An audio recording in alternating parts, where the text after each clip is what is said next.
What is up, guys? Welcome back to Call Me Old Fashioned, where we talk everything bourbon, whiskey, and of course, old fashions. Yes, we are late. Yes, we have good reasons. Yes, the Panthers whooped some Maple Leaf ass tonight. Not really. Went into overtime. We got it done. We got the job done. I almost had a heart attack a couple times, but we're here. We're here now. We're gonna drink some bourbon, crack open a new bottle. My adrenaline's pumping, bro.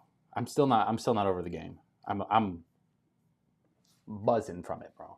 If you ask the wife where I was standing like the whole quarter, I was in. I asked coach to put me in. He said we got to save the best for last, meaning like he'll save me for the Stanley Cup. But besides that, so let's dive into this bottle. So this bottle was sent in by Cody, aka the Professor. He is in the chat too. Cody, shout out Cody. I'm having a cramp in my foot. So he sent this in, and obviously he lives around this area. This is Hard Truth Sweet Mash Wheated Bourbon, bottled and bond. I hear some really good things about this one. This one, I hear a lot about Hard Truth, but I haven't had any yet. If there was one to pick out for me, though, it's going to be the wheated one. I hear it's very much, I don't think it's a toasted barrel or anything like that. I know it's obviously aged in oak, but like it's not. I don't hear anything about no double, but I hear it's got like some s'mores vibes to it, and that just fits up my alley. So we're gonna go ahead and crack into this one. Now the big thing with this is obviously distilled, bottled, and aged in Indiana, but it's not MGP. This is coming from Hard Truth Distillery out of Indiana. So without further ado, let's crack into it. This bottle in particular, I mean, I'm always a sucker for a good-looking bottle. It's got some details here on the back, some embossing. I like the blue label. The cork's a little crazy, right? I don't know if that's normal, but it's straight off, like if you just took it off of a tree. So I kind of like it, but also if it's not supposed to be like that, it's kind of weird, right? So Hi in the chat says, yo, Bourbon Daddy says he better come. I know the Panthers just won. You damn right they just won. Suka said, is there really a live? There is. I'm live right now.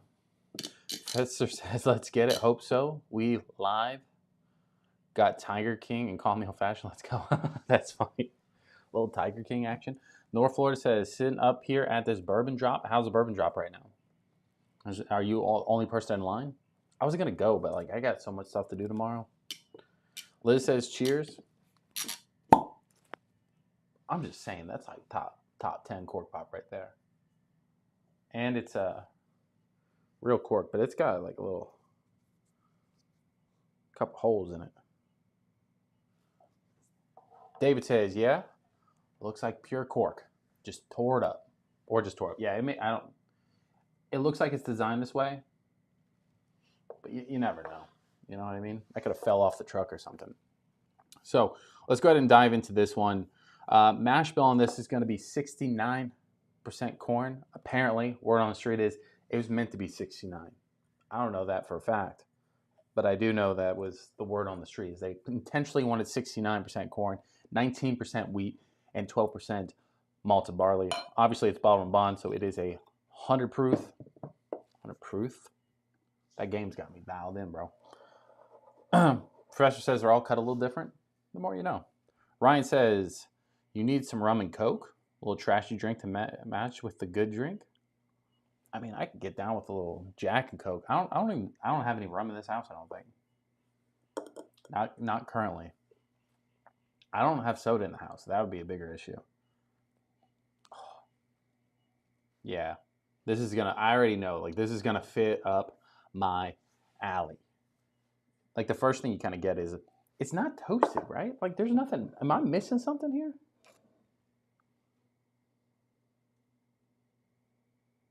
I do know that they make these in like smaller batches. I think 30 or 35 fewer barrels per batch. So maybe it's in smaller barrels. Not 100% sure.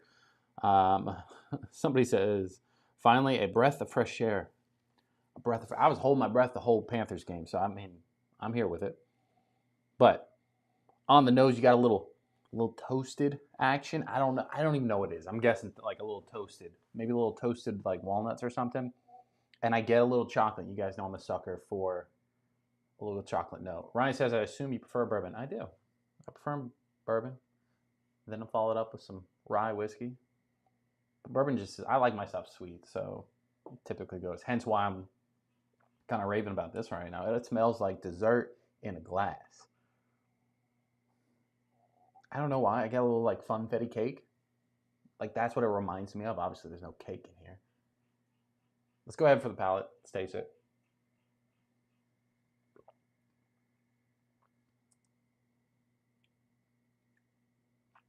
It's a s'more. I don't know what to tell you. Cappy says hi. Hi, welcome to stream. Everybody, if you're just tuning in, drop a like on the stream. Subscribe if you haven't already. Says, do you drink vodka? No. I have the Hot Ones vodka, the habanero one. It's not good, but I have it. Kristen says, cheers. Cheers, bud. Welcome to the stream.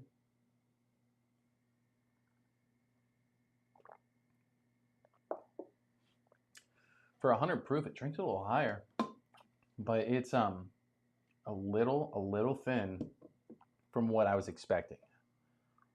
I don't know the age on this. This is obviously, I'm just like more first impressions, but you get a lot of hits from that oak tannins from the barrels. If I had to guess, it's gonna be smaller barrels, only because it's a little bit of extra heat, more than 100 proof.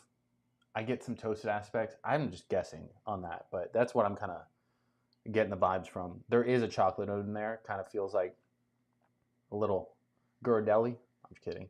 It tastes like chocolate. I couldn't pick out the chocolate. What kind of chocolate would be? It reminds me so much of a toasted barrel, right? Like where it's got like the s'mores vibe, like marshmallows and chocolate and graham cracker, and you get all that, but it's not toasted, so it's kind of weird. I'm guessing that's probably from the wheated aspect of it. There's still a little bit of like fruit action in there, but it's kind of overwhelmed with the oak tannins that I can't pick it out. Cappy says, is that genuine? Genuine what? Professor says they do have a toasted coconut rum. It's unreal. Maybe I try it. That I'm not a big fan of coconut.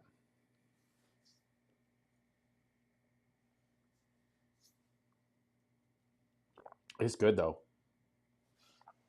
I'm definitely like impressed. This bottle, I believe, MSRP around here in Florida is $62 at Total Wine. Artful Bourbon in the chat says, cheers, bro. First off, I'm gonna get through a couple more points, and then Artful, why didn't you tell me you had a channel? I'm upset. Genuine alcohol? Yeah, it's alcohol. What do you mean? Genuine. It's genuine, 100% leather. Bro, I have a bazillion bottles behind me. Of course, it's alcohol. Professor says good. Yeah, it's bomb. I'm a big fan so far. But if it feels like this bottle was made with my preferences in mind, right? I like double oaks a lot. This is not a double oak, but you kind of get a toasted vibe to it, which I'm also okay with. It has the chocolate note, which is already like half the battle for me. I feel like it's light, which is nice. It's like the 100 proof is nice. Drinks a little higher than 100. The only downside, I'd say, it's a little thin. What I mean is like on the palate, just kind of dissipates super quick. He says, I mean, it might be fake. If you stay here long enough, you'll see it's not fake. I get a little tore up sometimes. Professor says, will it make an old fashioned? Yeah. I don't see why not. I think it'd probably make a bomb old fashioned. Now, this, just off the top of my head, early in the channel, I made a chocolate old fashioned with Woodford's double oak. And I like that bottle pick for the chocolate old fashioned simply because of the Woodford's having a chocolate note. This probably would be better. One, you wouldn't feel as bad drinking Woodford's double oak, or this over Woodford's double oak. Most people like rip your head off for doing that.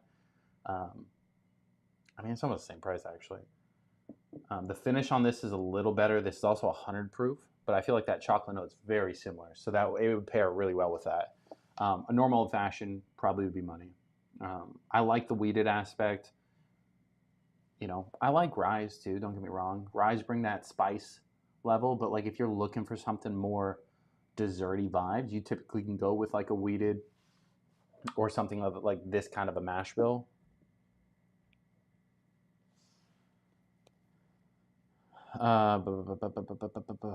He says, if you could invent anything, what would it be? I'm not gonna tell you. I got a patent pending. I don't know. I would invent something that could help everybody.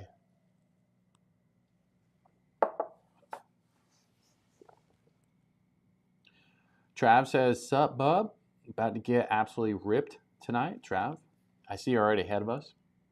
I'm here for it. It's a good time. Let me try to wrap up this little piece, and then I'm gonna bitch at Artful for a second. Not bitch, not, but I'm gonna give it to him. You know, give it to him.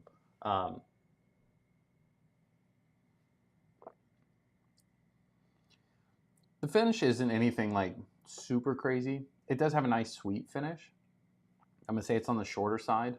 It just kind of all dissipates super quick, except for like the chocolate note. The chocolate note stays in your palate. But yeah, overall, I'm a fan of this. I like this a lot. Cody, that was a solid pick. Appreciate you sending that over. Guys, if you don't know, Cody does some works over there at High Top Sports, does the recruiting channel. I'm sure most of you guys know who High Top Sports is at this point. But head over to their recruiting channel, check Cody out, tell him we said thanks for the bottle, and tell him to send us a bunch more. I'm kidding.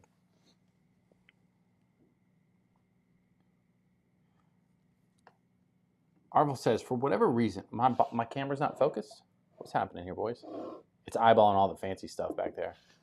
He says, for whatever reason, I overlooked the hard truth on the shelf, so they might be underrated. For sure. Here in Jacksonville, they're not as easy to get because I've been hearing a lot of people refer to their like rye as just as good as like the Thomas Handy. I haven't had it, so don't. That's not my quote. That's somebody else's. But I hear their stuff is like getting a little bit more popular. So when he picked this up, what's funny is I went to my buddy's house and they left it on his bar. I go, damn, I want one of those. But I wasn't gonna take his bottle. He goes, no, they actually brought that for you. And I was like, hell yeah, no questions, right in my bag.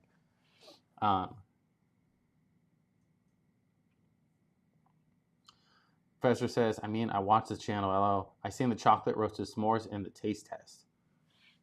Does it say it on here? It's dialed into my preferences for sure. Like, it's right up my alley. I can't pronounce your name, but he says hi. Hi, welcome to the stream, baby. A little bit spicy. This ain't spicy. We get spicy. If I saw the real Kappa, what would you do? Say hi? I don't know.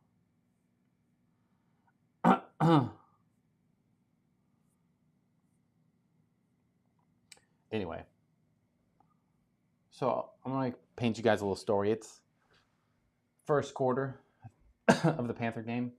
First quarter ends. I'm waiting to see if we're going to go live. I realize the game's going to take way too long. So I push back the stream. And I start scrolling on my phone. I'm looking up bourbon stuff, right? And then a channel comes across, and I'm just watching this video. I'm like, man, this editing was phenomenal, right? I go through another video. I'm like, again, phenomenal editing. I can appreciate good editing. Everybody knows that. Bro, I watch like 3 videos, and I'm like, God damn, my videos suck. Like editing-wise, I was like, I'm not putting in enough effort, for sure. And I realized who it was, and it was Artful, and I'm like, what the fuck? I didn't realize he had a channel. I'm kind of mad he hasn't plugged it because I'm about to go binge watch his stuff because it was actually really well done. Studio was really well lit. Kind of made me jealous that mine is too cluttered. I got self-conscious. That's what happened. Mr. Let Me Know says, currently sipping on a Henny as I shit. Hey. It's your world. We're just living in it, bub. Says, what can you make from that one, cocktail-wise? Chocolate old-fashioned would be my go-to. Not everybody's going to like a chocolate old-fashioned, so you go regular old-fashioned. That's probably all I would make with this one. I mean, it's a little pricey, so I wouldn't go like Jack and Coke or something like that. But I mean, it's your if you buy it, it's your bottle. Make whatever you want. I don't think it would be that great in a Manhattan. I typically would want to go like rye or something like that. Something a little bit more spice action than sweet. But yeah, a nice sweet old fashioned would probably be pretty good with this. No, at the store they have a description. Did it say little toasted marshmallows and all that? I was pretty spot on. Little campfire. Is it toasted? I should have done more research. That's my bad, guys. Cody sent the bottle, and I was like, you know what? We're just gonna crack into it, and we're gonna figure it out. Maybe I have to do like a full review, and maybe we'll check into a couple other one of these. I hear the rye is really incredible, so I'm gonna probably look for the rye next. Artful says, I appreciate it. I was like, what the fuck? I was like, why does this look so good? I was like trying to figure out, I was like, is this guy, was he the one? Because I remember you being in the comments. I was just like, is this the same guy? So I just was like, good editing, because I didn't know, like, it'd be weird. I'm like, were you on my channel? Are you the same person? Good stuff, bro. Absolutely. I mean, I'm going to go binge watch the stuff, though. Kappa says, is that beard a wig? It is. It's a wig. Orange with ginger. Ooh. Little, I know it's called whiskey and ginger, but a little ginger in this might be pretty good. Not that it would be the best, but I could get down with one of those. Arvel says, let's collab on something. I know you know your stuff. Yeah, definitely. Let's do something. Like, you can come over and, like, set my bar up properly. I'm kidding. Let's do something. Unless you really want to come redo the bar, then I'm totally fine. I like how it was all simplistic. I was like, fuck, my shit's over cluttered. This is great. This is a great bottle. This is out of Brown County, Indiana. So I know they came out with some regular stuff, but then they made these like sweet mash line, and I haven't really looked into it because I didn't know if it was good or not, right? And plus I couldn't find it, so I didn't give it too much time. Kappa says, call me out if you want to give me, wait, what? Call me out if you want me to give you a $5 tip. I mean, you don't have to. What am I calling you out on? Oh, my wig? Bro, it's a beard. Says, what's one line you can say someone, know your whiskey game is strong? Blanton's is shit. It's not shit. It's not shit. Don't let me kill it. Blanton's is not my favorite. Don't hunt Blanton's.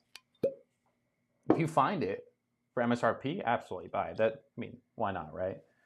But that's not the best bottle in the world. I don't need to prove anything to anybody if I know my stuff. I'm out live every Friday at 9 p.m., so I just sit here and drink with you boys. I do other stuff too.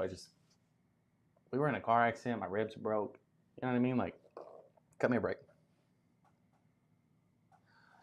Smoking something inside the glass and add something you need to make something video.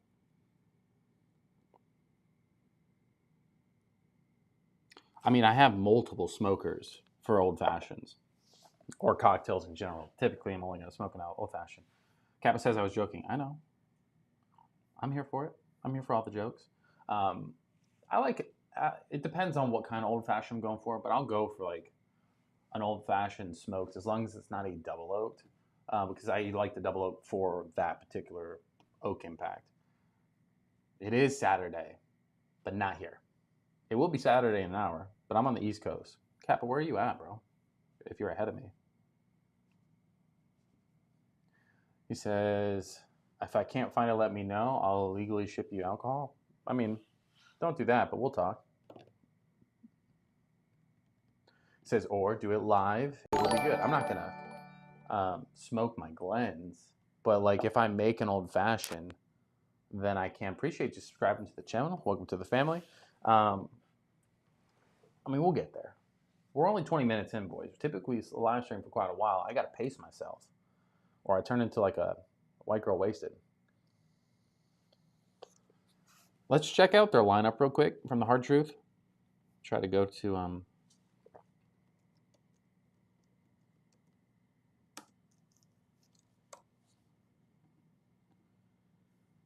there we go.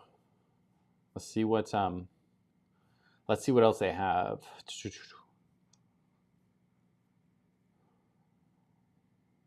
Okay, so they have Hard Truth, Sweet Mash. Oh, what is that? A single barrel? That's a pain in the ass to read. They have more like wine style bottles too.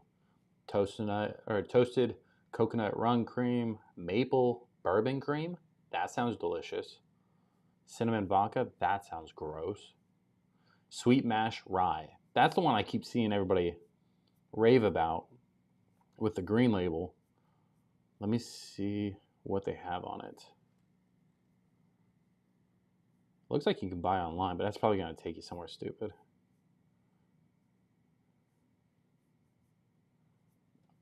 Their website is clean looking, but doesn't have all the details.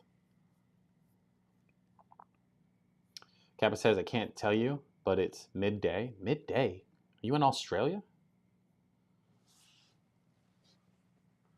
It's like, if I tell you, I have to kill you.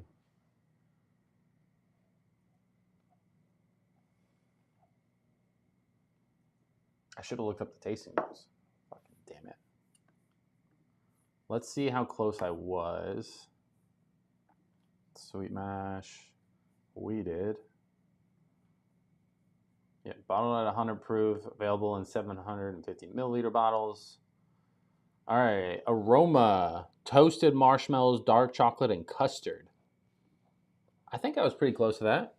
I said marshmallows, I said chocolate. I definitely didn't get dark chocolate. I would have probably, I still don't even think it's dark chocolate. Definitely feels like milk chocolate because it's like really sweet. Custard, I didn't get that at all. Taste, s'mores. Bro, I'm good. I'm good at this. I'm good. Toasted almond. What did I say? Did I say walnuts or something earlier? And it says candied fruit. I don't know. I don't think I got that either.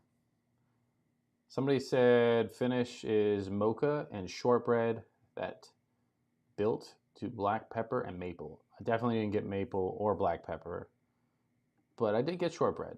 I like, I think I said graham cracker. It counts. Put it on the board. He's like, New Zealand. See, I was close. I was like dialing in on you. I was like, he could missile there. Whip an old fashioned with it. Let me see if I can get the wife to bring me some ice.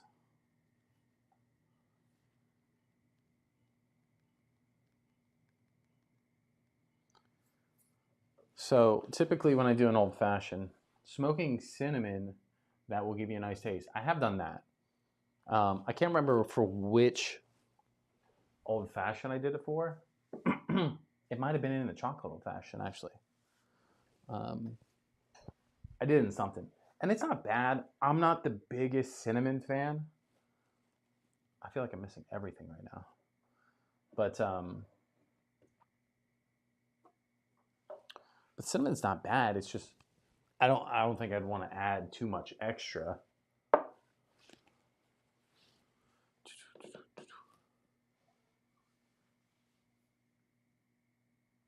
He said, I know. I was going to find out anyway because I get so close. I know. I'm dialing in. Jenkins says, chug that bottle. Shit. The one comment I said if he texted, I would do it. No. I knocked the cork over, so now I have to. Let's see. All right, the wife's bringing me ice.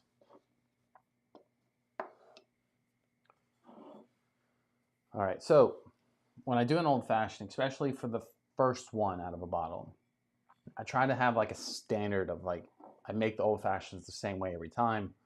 So that way, like I know how good it is comparatively. So I like using this as like a solid base. This is messy as hell, but it's Woodford's Reserve Old Fashioned Cocktail Syrup. I like it. Bigger bottle, decent price. Makes really good old fashions. I wouldn't say the best, right? Because making it from scratch with your own bitters and sugars and simple syrups and whatever has a little bit more love to it. But this keeps it like you can't mess it up. You use the same amount every time. So as soon as the ice gets here. And then we're going to use cherries. Let's do maraschino. Actually, Luxardo.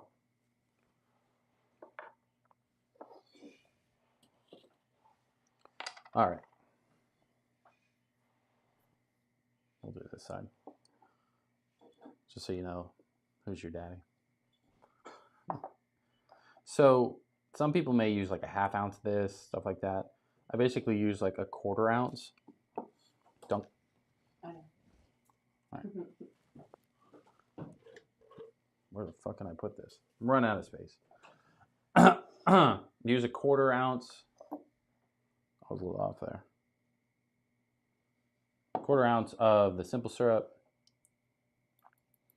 This already kind of has Woodford's bitters kind of built into it. So that's why I like it. Just keeps it stable.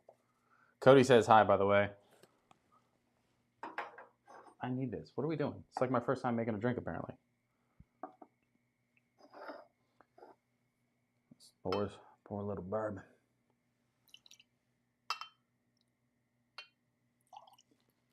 Kyle says, great news.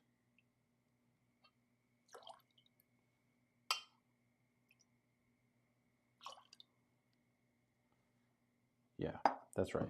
That's right. 2.5. 2.5 ounces, typically.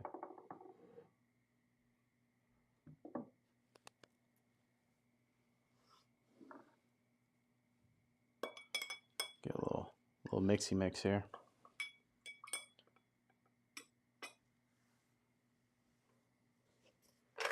This is not the right ice, by the way. We're back to the peasant world. During the Panthers games, I had this little thing where I'd go make old fashions. I kept using my clear ice. And I shouldn't have, because now it's all gone and I got to make more. I'll do that this weekend, but it says, is that the sugar syrup? Yeah, it's like a cocktail syrup for old fashions from Woodford's. It has like the simple syrup and bitters all in kind of one. It's good. It kind of has its own little unique taste. Woodford's makes really good pieces to put into the cocktails, whether if it's cocktail syrup, they have their own bitters. Like, I'll show you. They also have their own cherries. Their cherries are probably the best ones. Even I like them better than the Luxardo, but they're just stupid expensive. But like Woodford's has like a spiced cherry bitters and an orange bitter. Both of these are blended into that. So I like it a lot. I do not have an orange. I would not put a lime though. A lime would definitely not be my jam. I like cherry. That's why I said like I typically like my old fashions a little bit on the sweeter side. Not because you're pounding in like so much simple syrup, but just simply because I use like a little bit sweeter bourbon. I go cherry instead of like orange. Not that I don't like them those ways, but it's just my style. Now I'm going to try it first and then I'll smoke it. Professor says, when would she be on the taste testing again? You know, I don't know. I've been kind of off the game, so I haven't really been planning stuff out. Just been trying to make it happen, mainly because of the car wreck. But let's give this a taste test. So, but she should be back sometime soon.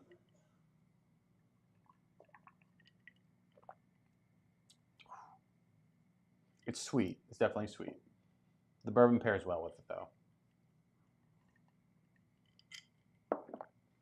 I will say, in the old fashioned, that kind of toasted aspect's there. It's really kind of being killed a little bit. So let's do this. And I barely used the chips from last night. And I have just the oak. Muhammad, just subscribe. Welcome to the family. Where's my lighter? I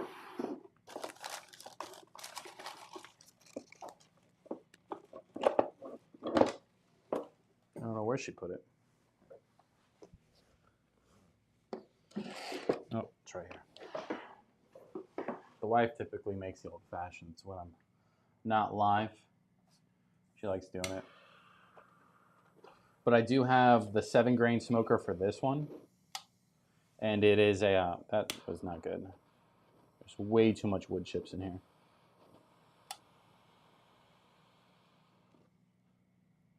So 7-grain smoker. They come with like a cherry, a walnut, an oak, and an apple wood chips. They're all pretty good. I can't say I dislike any of them, but overall, all pretty good. 7-grain's a pretty good smoker for just like on top of one cocktail. Now I have one over here. I don't like using it in this room because it's one of the big box ones, right? Where it has like a fan that pumps the smoke into the box, where you not just smoke inside the glass, you smoke outside the glass. It is a better experience overall when it comes to having a cocktail, but really at the end of the day, it fogs the room out. The house smells like smoke for like the day, and that's just not the vibe we're going for. Mad Mike says, hi, I'm Tess. Welcome to the stream, baby. He says, I see an AA meeting in your future. I don't need any AA batteries, but we're good. I wish, I can make a couple friends. Maybe they come over and help me drink. But instead, I'm hanging out with you, Mike. You know what I mean? Kappa put in something in Chinese. I can't read that, bro.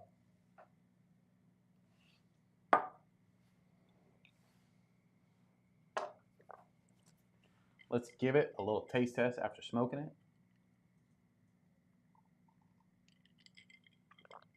Yeah, that was good. That elevates it a lot. It's almost like the that toasted vibe that you get from the pour, right? It's there, but even that toasted part of like just straight up having it neat, it's kind of sweet. When you put it in a cocktail, it starts to get a little watered down. You put some simple syrup, some cherry, whatever. It kind of takes away that toasted aspect. But just using straight up the oak chips brings it back. It gives it a little bit of like bitter oak, which honestly dials back the sweetness just a hair. Really well paired, I'd say. Now,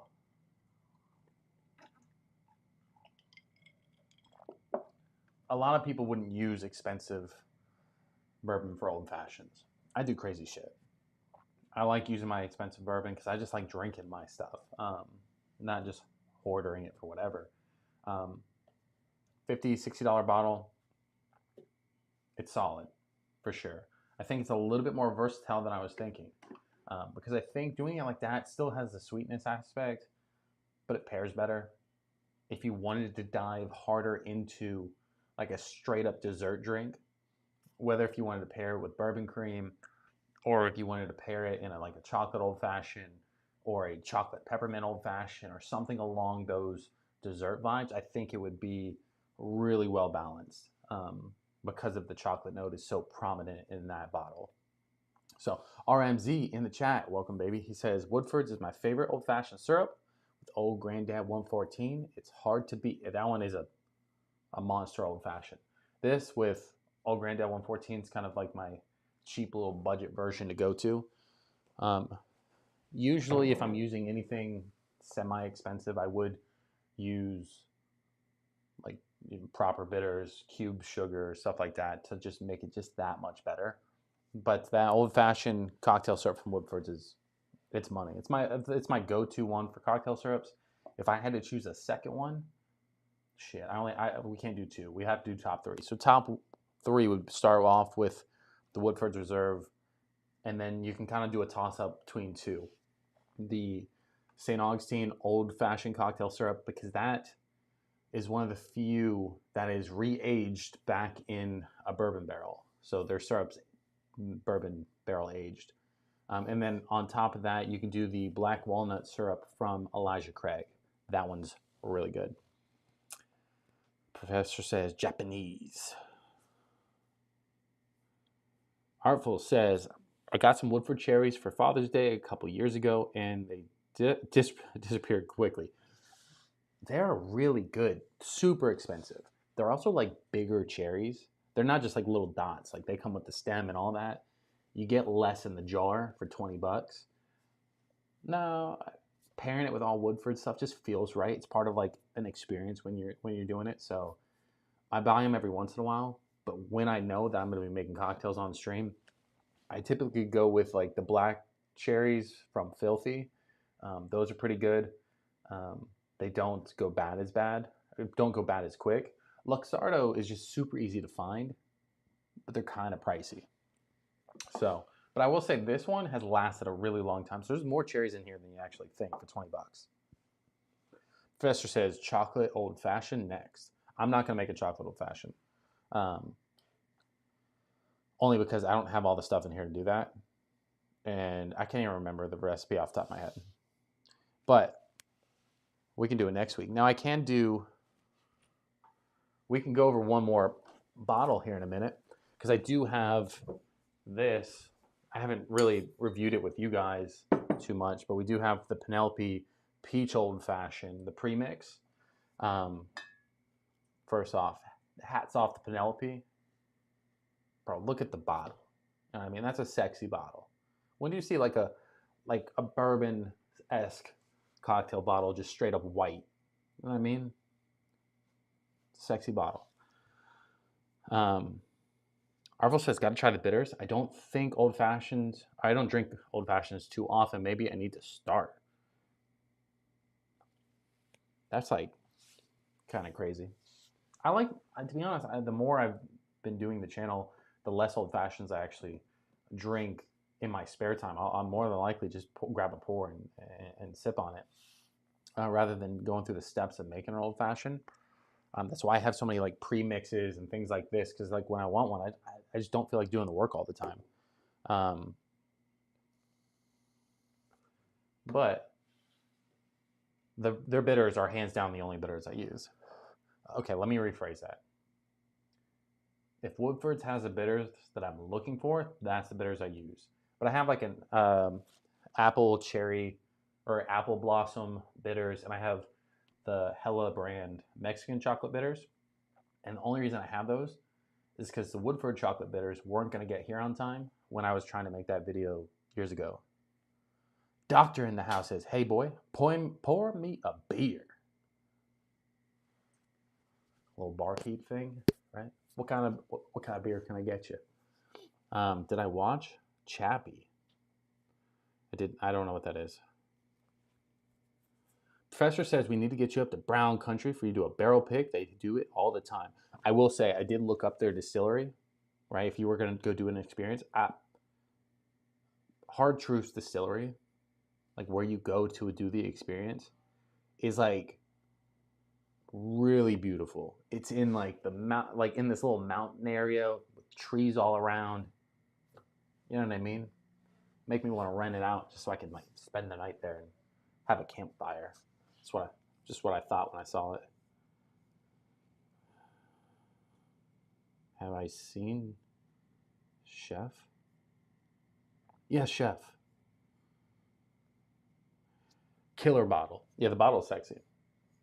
I won't spoil my thoughts yet because I do think I need to drink one more just to get a real good feel of it. Professor says, I bought the blue one the other day. I love the look of it. No, I'm not a bourbon connoisseur, but I do like it. You're talking about the Architect that you can't see on screen. That's on the end down here. The Architect is by far my favorite Penelope. Yeah, to mine, I have build number 7, which is, to me, all the tasting notes of like vanilla soft serve ice cream. It's super, super vanilla-y, decent proof. Like it's good, especially if you're kind of new getting into it. I think Architect's really approachable. Do I have Dimple 12 here? Dimple? What's Dimple? I can't think of anything that is close to Dimple. Simple? You mean like Detling? I'm tripping. I have no idea. Have you had B? Have I had B what? B rabbit. B rabbit. You know what I mean? Like 10-pin whiskey? No, I have not.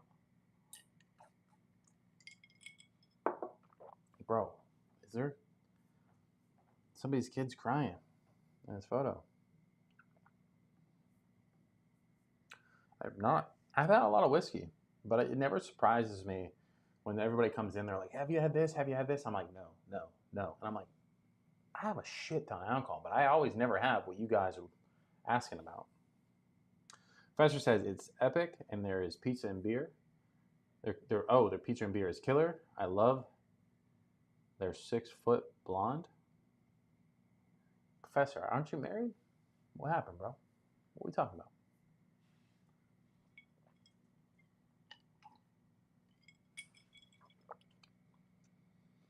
I will say, a last point about this old fashioned too. Typically with a Woodford's old fashioned, I have to drink it super quick because it dies, right? It's lower proof. It can't hang on as long, especially when you use shitty ice. Shitty ice is like the death of an old fashioned. Hence why clear ice or even just solid cube ice or round ice is better for cocktails. This fridge ice isn't the move, especially when you use your expensive stuff. But I will say, even though the ice has melted quite a bit, it's still hanging on. It still has a little bit of that kick, giddy up. Dimple 12 whiskey. Nope. I don't even know what it is then.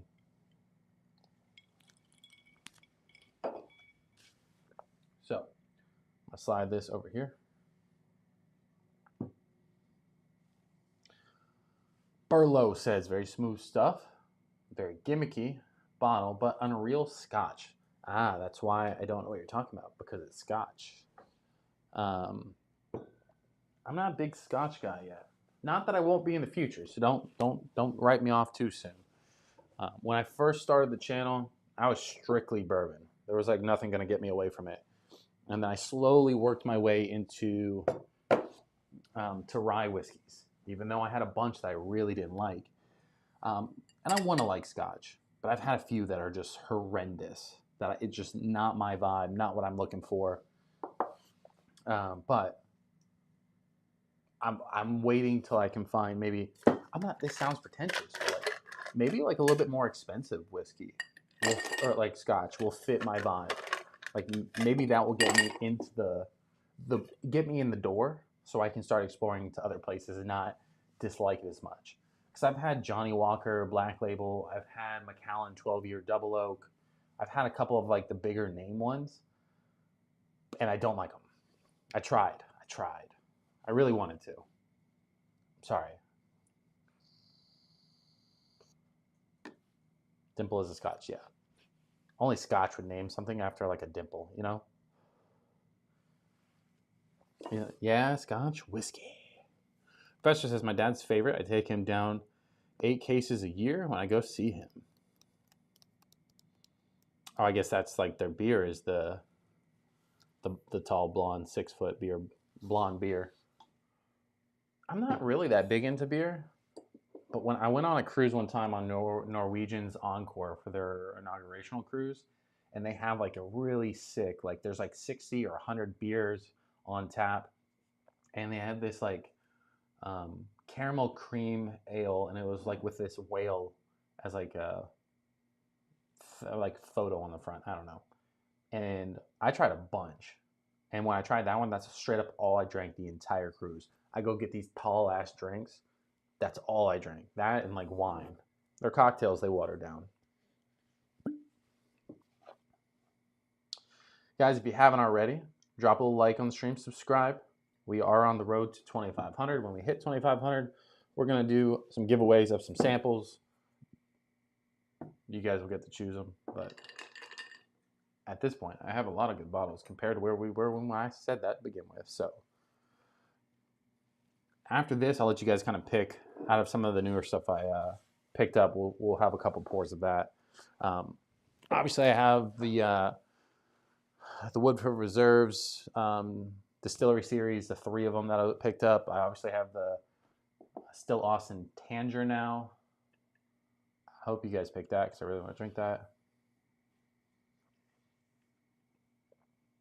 Professor says Bullet Rye is my favorite, but his dad hates ryes. Bullet Rye 12-year is money. I do like it. It has not won in blinds, but for like the price, it's really not bad. Burlow says Scotch is an acquired taste. I mean, Scotch is a hit and miss, but proper Scotch flavor and mixed, unreal. But bourbon is king, unmixed, just with ice straight up. Ice is the king. I do like ice, but typically when I first started drinking bourbon, whiskey, stuff like that, I always wanted it on ice. But the more I came to appreciate it, I drank less and less on ice. A lot of times when I'm doing like reviews and stuff like that, I straight up just do it neat in a Glen. But every once in a while, I'll grab a glass, throw an ice cube in, and then now I won't do fridge ice if I'm straight up. It won't be like this. You know what I mean? I'll grab a proper ice cube, and I'll drink it on ice every once in a while. Usually it's a little bit of my cheaper stuff, if I'm being honest. So but yeah, I know it's an acquired taste. I want to like sometimes people don't realize like when your palate's accustomed to like bourbon, for example, super sweet, your palate's gonna automatically kind of acclimate. You're not gonna be as well adapt to rye or scotches. So sometimes you have to kind of give it a little taste test trial and see how it reacts, and then kind of if you really want to like it, then just give it a couple shots. Sometimes that is a little too expensive for me to just do, but Tuxedo Cat in the chat says you want to take it easy, but don't over easy it. I love over ease. Kyle in the chat says just join in. How's your evening going, Kyle? Pretty good. We started off the night late for this live stream, but for a good cause because the Florida Panthers won in hockey. I'm a big hockey guy right now. And then we came on. We had a pour and an old fashioned Hard Truth sweet mash wheat bourbon. Solid bottle for a fresh crack. And now we're cracking into this one. Now, I've already had an old fashioned of this, but this is going to be Penelope Peach Old Fashioned Premix. This is going to be made with a blend of the straight bourbon whiskey, straight rye whiskey, maple syrup, and peach bitters. Now, before I even have a sip again, if you're calling it peach old fashioned, in my opinion, you probably should have used like a peach simple syrup and then like some kind of like fun bitters, whether it was black walnut or something like that. Calling it peach old fashioned with maple syrup, it feels more maple syrupy because they're advertising this as like a summer cocktail. Not that it's not, but from my first one I had, I was like, this feels more winter vibes. Maple syrup to me kind of screams winter and holiday season. I don't know why.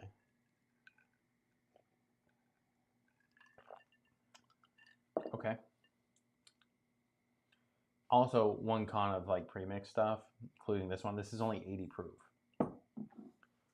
So like where I'm coming from that, 100 proof, this is just super like light, watery. Now, if you're just getting into like cocktails or bourbon or anything like that, like this is obviously a bro. Kyle with a comment, beat the Leafs, woo woo. God, I was shitting bricks, bro. Oh my god, I thought we were gonna lose. I can't believe we lost the first two, but I mean, I get it. They're a good team. I couldn't go down 3-0. I was gonna lose my mind. It was touch and go there for a minute. If you ask Tux, the Discord was getting crazy. Yeah, to be honest, like this is like anywhere from like 30 to 40 bucks, just depending on where you get it. I can't necessarily say like unless you're a big cocktail guy or you really like maple syrup cocktails, like I don't know if you should pick this up. Like it's good, but it's not great. And it's kind of pricey. I can make a better old fashioned with a bottle of Penelope over there and the stuff I already own. Right, like mixers and bitters and syrups and stuff like that. So it's just like it's not bad, but I'll probably make this when I do the review, like the proper review of this bottle, where I'm gonna make my own peach old fashioned and blow it out of the water because I know I can, and I probably could do it for cheaper. So I'll have to wait and see that, but I get the peach on the nose. I don't get the peach on the palate too much because bitters only go so far. It's not bad. It's just I expected more from Penelope just because they did have like some banging bottles recently from them. So I'm not disappointed. I just feel like I hyped it up too much in my head. They are coming out with a black walnut version of this. I will be getting that one. It's made with like a Madagascar vanilla and black walnut. So Madagascar vanilla syrup and black walnut bitters. See what I mean? The syrup is the star, bitters is the co-star. I just feel like it's going to be better. Burlow says, I'm from the UK, so Scotch was my only go-to cheap whiskey. Scotch was My go-to ashtray. Arfel says Penelope Weeder is definitely going to be my summer pour this year. Summer pour this year. I can see that. It's nice, light, cheap. You know, you can burn through it without feeling bad. To be honest, I probably am gonna dabble between the rosé finish because I feel like that feels a little bit more summery to me. I don't know. Like I've had such great bottles recently that, like for summer stuff, I'm gonna probably stay more towards like the Pipe Dream 101. You know, kind of mid-range to lower proof stuff. Things with weird finishes like the rosé or like a wheated. Not anything like super syrupy, right? Because that just doesn't feel like I want to be at the pool drinking syrup. But you never know, right? I kind of drink whatever, whenever. Kyle says, I grew up going to the games. Me too. Like what's funny is like when they won the Stanley Cup last year, I had to pull out my photos of me, like as a young kid, in my Panthers gear because nobody believed I was actually a Panthers fan. So I had to let them know. Brello says you gotta try Aftershock Red with lemonade. It was a cheap and good back in the day mixer for the Northeast. From the Northeast. Aftershock Red with lemonade. I don't even know what that is. RMZ says make an old fashioned with Heaven Hill Bottom Bond. Really great old fashioned. You know what's funny? The wife and me, like when I'm not on stream, she'll grab me like a Glen and she'll pour something. She's like, guess what it is? And she poured me Heaven Hill the other night, Bottom Bond. And I've done that blind many times. But it was just something about it, man. I was taking a sip of it and I was like, this is like really good. I didn't know what it was. But I'm like, this doesn't feel like 100 proof. She's like, no, it's 100 proof. And I was like, no, the fuck, it's not. Like this, it felt higher proof. It felt, I don't know, it just felt a little bit more. You know, I don't know if that's because my bottle's a little bit older, but it was great. It was a great pour.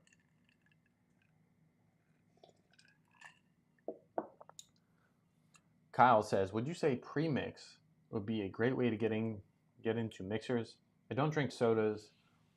I only normally drink on the rocks or neat. I would say if you only drink like neat on the rocks and you're not into like cocktails, a good way to kind of spice it up is like a premix. I'm not saying this one, but the one that's a little bit cheaper and better is going to be the Bullet Premix Old Fashioned. That one's solid, one of my favorite ones. So I would definitely recommend getting, like, there's only two versions of cocktails to me. Somebody that actually gives no fucks and is going to mix it with soda. Okay, there's three versions.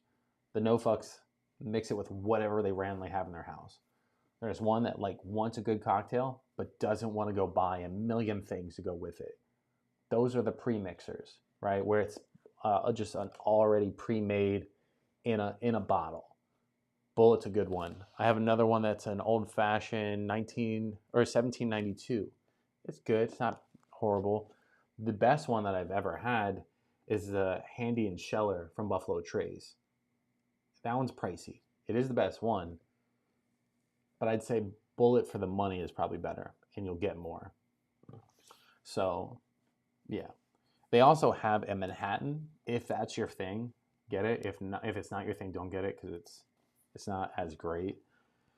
But yeah, a premix to have on the bar just to like spice it up. I would say if you do get a premix, grab a cheap thing of like cherries. Now you don't even have to get Luxardi. You can get Filthy, so that way you can pre-mix it, pour your little thing over ice, add a cherry. It feels like you're just doing the whole thing. So the other version is somebody that buys, you know, different bitters, different simple syrups, or makes their own simple syrup, buys different style cherries, or gets sliced oranges. You know, and they do the whole nine when it comes to cocktails. And I have all that stuff to do it. It's a lot of a mess for a cocktail sometimes. So Juan in the chat says, what's going on, fellas? Juan, welcome to the stream, baby. Happy Friday, almost Saturday. Artful says, cheers. Now we're vibing tonight, boys. All right, I'm not going to finish this old fashioned, to be honest. It's good, but like it doesn't hold at all. Now, partly my fault. It doesn't have great ice in it. but it's the more it sits there, the weaker it gets. So I'm gonna let you guys kind of pick. Butt chug, can't, you know that's on the OF. You got to subscribe to that. Or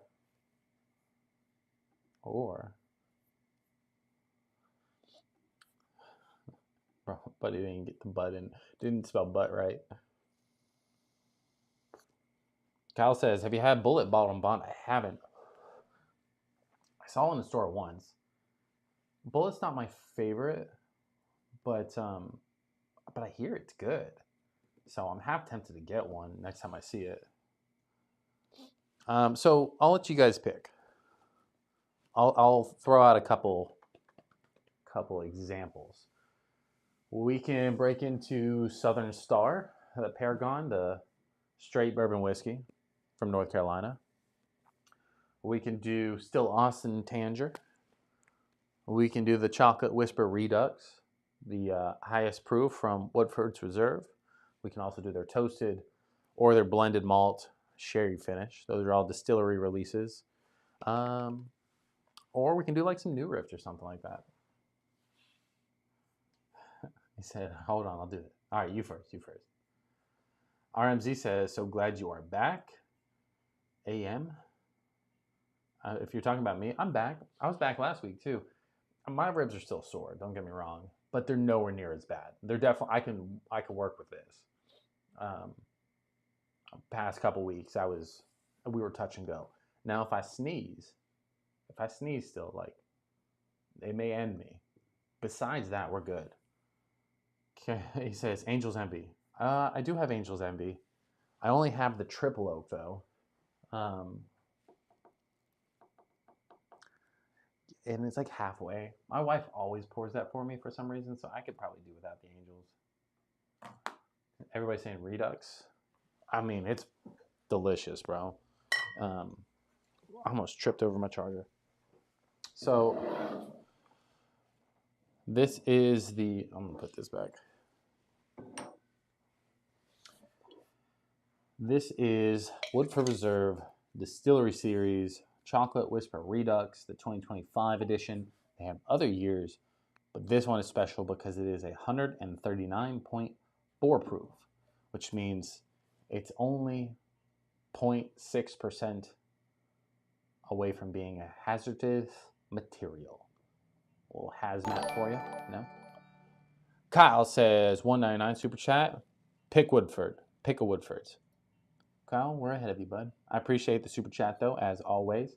This one is their highest proof they ever made. Now, quickest story before we break into it. Woodford's is the bottles that got me into bourbon, right?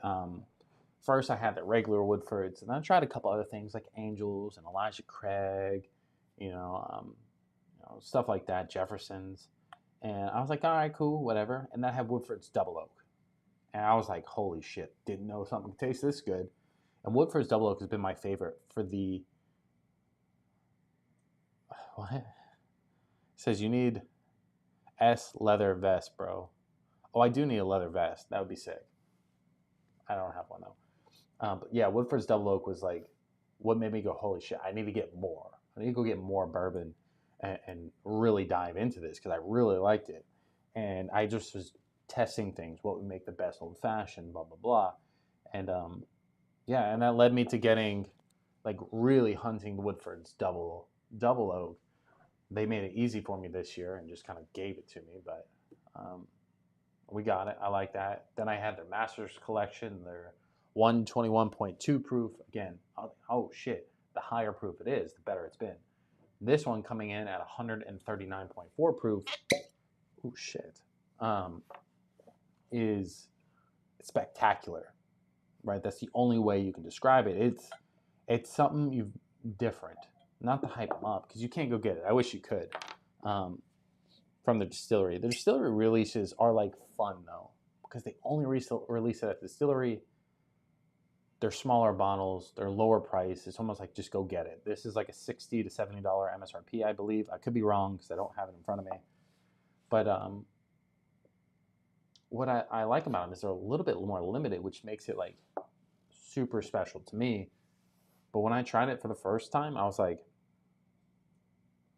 man, it may be my favorite Woodfords. Now, a lot of complaints is from other people that I've seen review it, is they think it has like a really weird aftertaste. And to me, when I tried it the first couple times, I was like, no, it doesn't. Like, this is a great finish. But they said the finish tasted like medicinal, or the chocolate was weird, and I was like, nah, it's good. You'd also think like the chocolate Whisper Redux would be all chocolate, like straight chocolate syrup. It's not. It's not. Karen says, what's your address? I'll send you my cut for releases. Do you work with like leather or something like that? Or are you about to send me like a jacket off your back or something?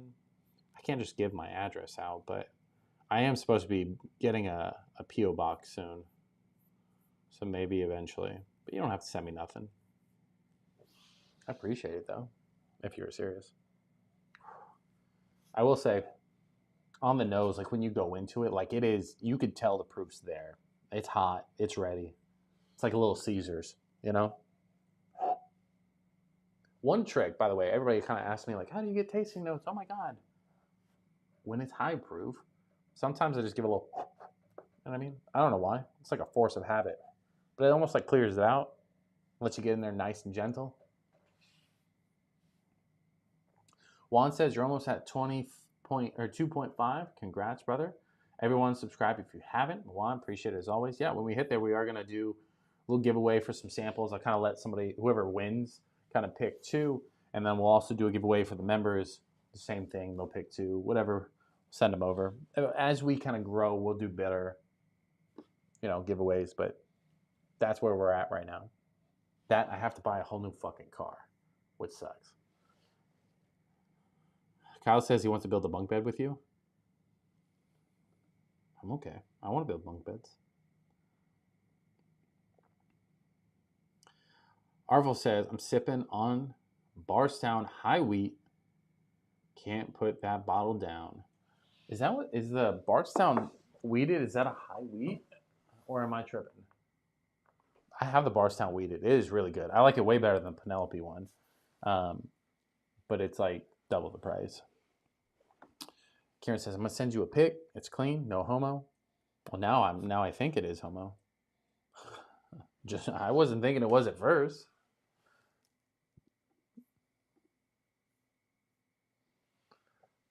Tuck says, don't buy a car, just go to an Oprah show. I would, but that probably costs the same.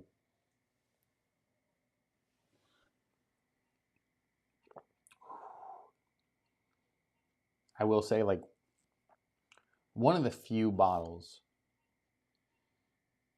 that says the proof, and you like fully feel every percent of it in like a good way. Like even like Jack Daniels, both of them are above 133 proof or higher, and like they don't drink that high. They drink high, don't get me wrong, but they just feel strong, right? This one you kind of dive in and you're like, oh, here it comes. It's like ripping a Band-Aid off. Like it's coming, and the finish is longer than all hell can be, and it sits all in there, in like a good way though. Unless you don't like proof, then you may be screwed. Like, could you imagine being like 21 when you've had your first shot? You go to take a shot, and this is what you take a shot of. You'd be on fucking fire. But that's kind of like the benefit of like having a kind of a seasoned palate, if you will. Like, it doesn't affect you as bad, but like it's great. It's a great pour. It does have chocolate. It's got some like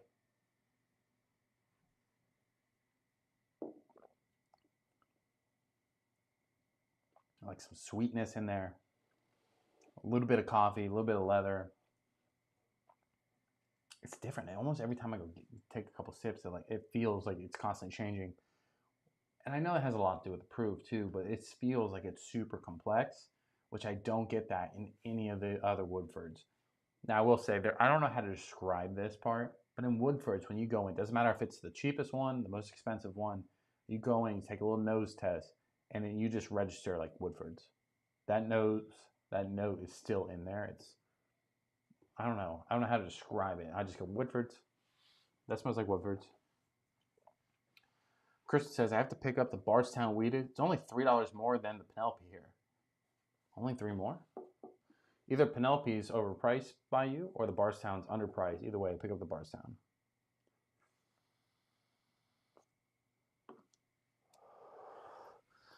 Kyle says, I just found and had the pipe dream cast strength, and it was amazing. Got to pop that bottle and sit down with my grandfather to enjoy it. That's the highest proof I've had yet. What is it, 116? 116.8 proof? It's a good proof point. To be honest, I like all the Redwood Empires. That whole shelf's Redwood, except for the Woodfords on the end. That's just to match the other shelf. I really do like Woodfords. I do like Woodfords, but Redwood Empire. I like the regular pipe dream. I like the 101 the best. The cast strength, to me, it's good. Don't get me wrong, it's good. But I would prefer the 101 for some reason. I don't know why. Part of it has to do with the bottle. It's not as sexy. It's always playing a factor on me. The Grizzly Beast is also really good. The same thing with the Devil's Tower. Harder to get, I know, but really good. But I'm glad you got to sit down with Grandpa, have a pour, some really cool stuff. That bottle probably will always hold a cool memory to you. So that's pretty cool.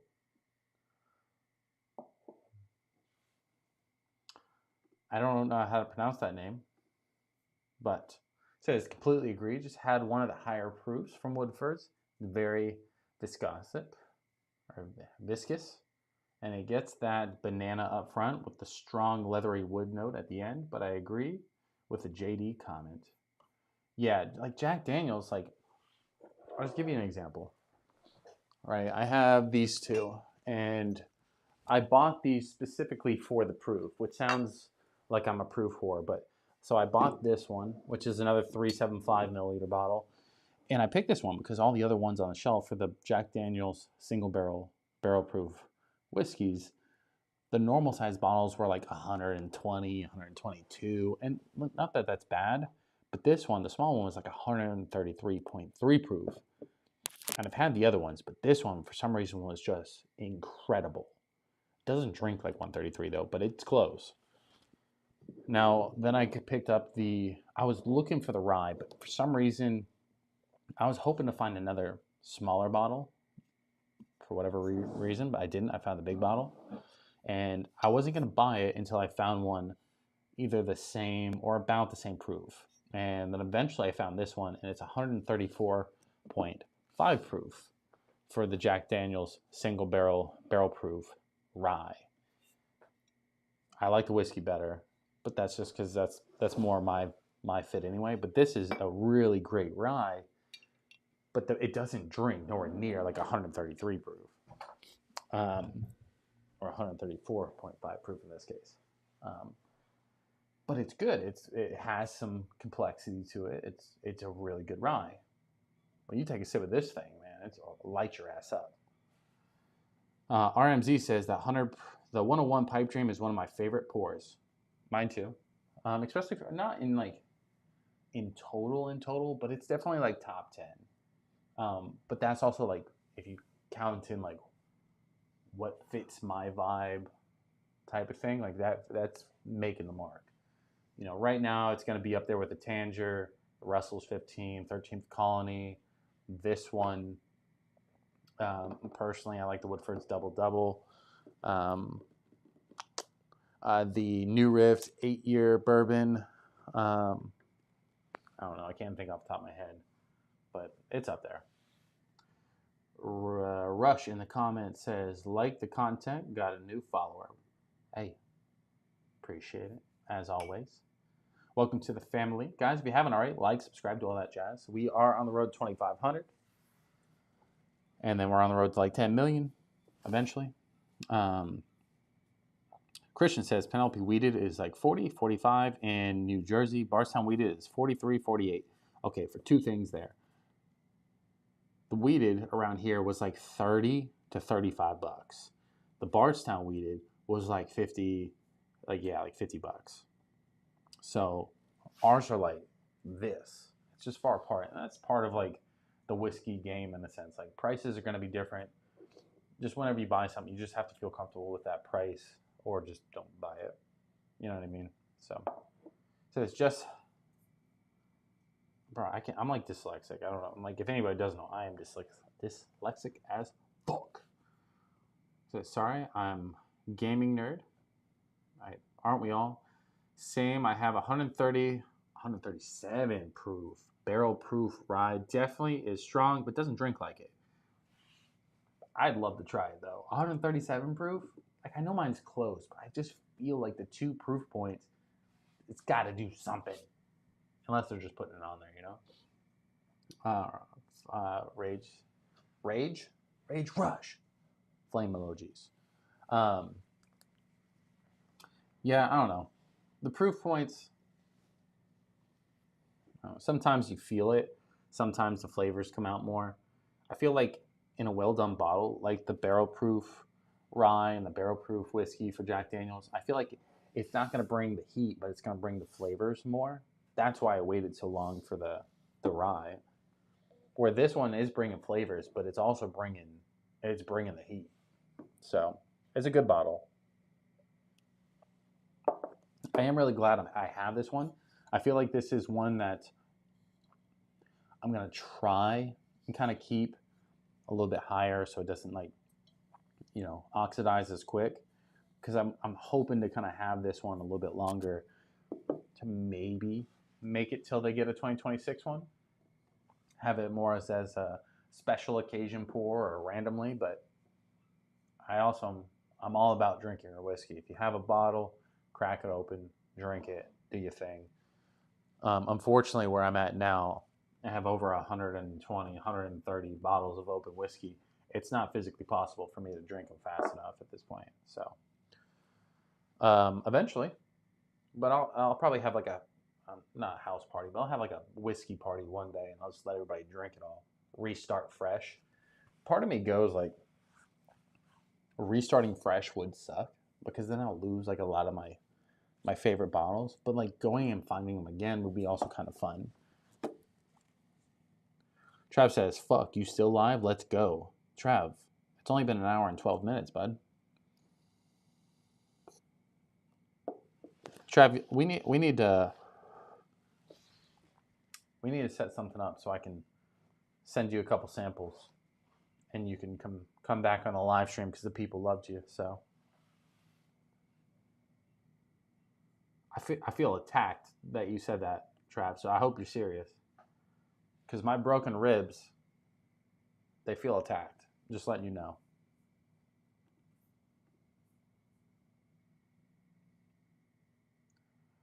Ooh, this is a fun comment. Kyle says, I moved from Florida to Texas. It's crazy seeing the price differences and allocation on things like, usually, everyday sippers is like Weller Special Reserve. I don't even think you can get Weller in Florida besides from the ABC liquor stores. And that's not like the state, we don't have state ran stores.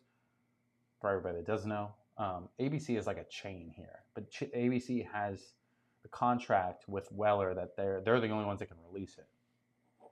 So it is crazy because I can't buy that here. But if I go to Georgia, it's everywhere. Same thing with Eagle Rare. It's not here as often. But when I travel, it's always fun to see what's allocated in other places. I'm like, why is that in the case? Heaven Hill Bottled and Bond is always like allocated in other places, but it's on the shelves here for days. What else? I don't know. Not Woodford's. That's usually kind of everywhere. I can't remember. Yeah, I guess the Weller was the big one that was like allocated everywhere, but here it was kind of like non-existent. The Heaven Hill was like a big one. Redwood Empire is another one that's like hard to get in other places for some reason. But price differences as well. I hear prices in Texas are not bad, but you also have like still Austin, which is one of my favorite ones anyway. That like you get all the hard to get stuff more frequently. Here, you don't really get much. You get the cask strength bourbon and rye, and then the normal bottles, bourbon and rye, and then the occasional red corn that I do have, and the occasional blue corn that I should have bought, but I didn't. He's like, oh, fuck. The Weller Special Reserve is on the shelf, and he gets the big bottles for 55. I mean, that's solid. I wish I could. What's funny is, like, Weller Special Reserve is, like, my weirdly special occasion bottle. Only because it was the first pour that I had after my son was born. My uncle sent me the bottle because you can't get Weller here. He sent me the bottle.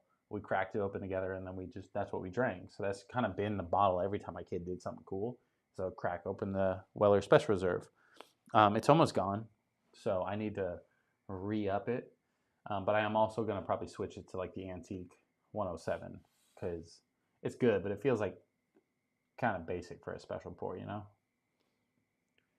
Artful says, pretty much anything Buffalo Trace is hard to find at reasonable prices in Missouri. I rarely see Stag on the shelves, but here it's readily available in the South. Georgia, it's everywhere for some reason. Georgia is everywhere for Buffalo Trace products. Everywhere, except for the Antique collection, because people just buy the shit out of that. Buffalo Trace everywhere. Buffalo Trace is kind of here in Florida too. Pretty available, I'd say. It's usually the smaller bottles though.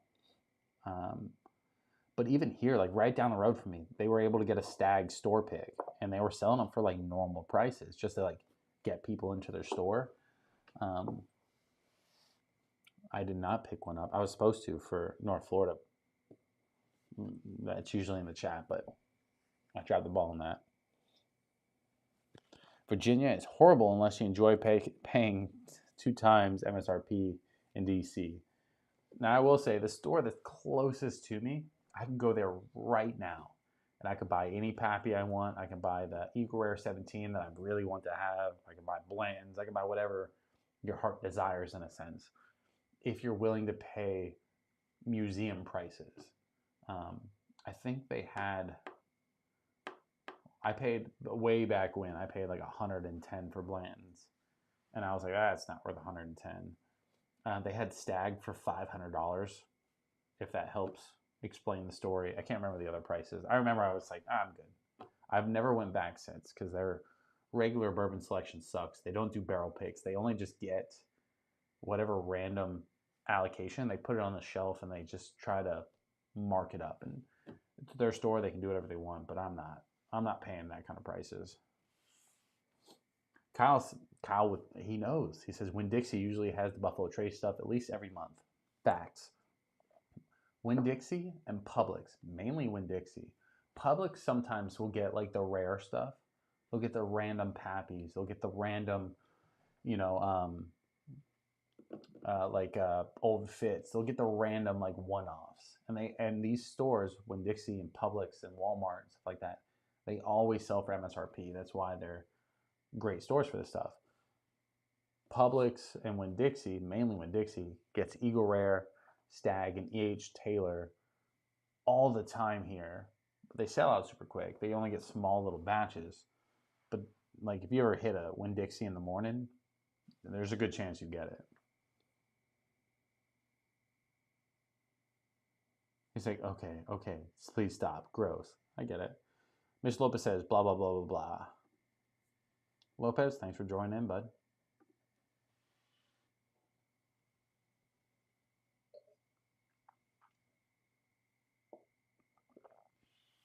I like my vest. It also, I like wearing stuff like this because it holds my mic and I don't have to put it on my hat. I also need a haircut and a beard trim like nobody's business. We're going in the morning, so I'll clean up. I'm going to clean up soon. Don't worry. But my haircut was the day that I got in that car accident. So like we've been pushing it. We're definitely homeless vibes going, But it is what it is. You don't have to take me serious, Lopez. We appreciate you being here regardless.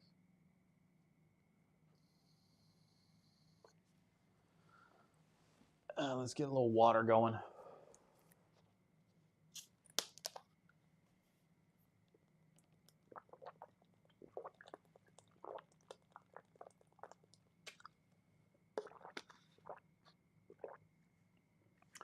Shooter McGavin. Love the name, first off. How do you feel on the Dolphins? I feel good. I wish... I don't know. I love Tua. I love Tua. I wish we would have just went Sanders early on. I feel like he's going to be a good QB. I felt like he would have been a really good backup, especially if he's going to learn. Now, I know we got old boy from Texas, but I just don't think he's going to be it. Hopefully I'm wrong. But Tua's going to get hurt, so it is what it is. So hopefully we can make a good run. I just need one playoff win. I don't need Super Bowl. Get me to the first round. Get me one win. And I'll be okay. I'll be happy with the season. But if we shit the bed again, I'm going to fucking lose it. Kyle says, nah, biker dad vibes. Little dad gang hat. I'm here for it. The vest is comfortable, boys. I don't know why you're trying to roast me. Lopez says, thought you were a Dodgers fan. You like the Cowboys too? Oh, Artful saying that to Lopez. Yeah, Lopez says, LOL, yes, I'm gay. Oh, that's cool, bro. He says, yeah, there's a store in D.C. of the craziest bottles that you will ever see, but damn, it makes it depressing when you know some of those costs are $50 at MSRP-ish. I know it sucks, right? Like it does kind of suck when you go into a store and you find a bottle that you're like, oh, MSRP is like $50, and they're like, yeah, it's gonna be $350, and you're like, no.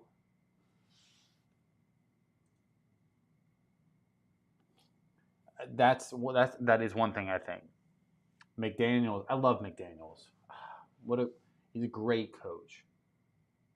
For certain circumstances, there's times I want to rip him apart because he doesn't know how to call plays for anybody normal. But I feel like Sanders would have been that quarterback that would have fit well in his schemes. So he could have been a good replacement for Tua. I think I can't even remember the other kid's name. The dude from Texas, I don't think he's going to match up well with what Tua does. So it's not going to translate well if he has to get thrown in unless McDaniels prepares game script for him, play styles for him, which I don't think he's going to do. Not unless he gets forced to. So Lopez says Tua's got a soft-boiled skull. That's facts. Josh McDaniels? That's Daddy McDaniels to you, sir.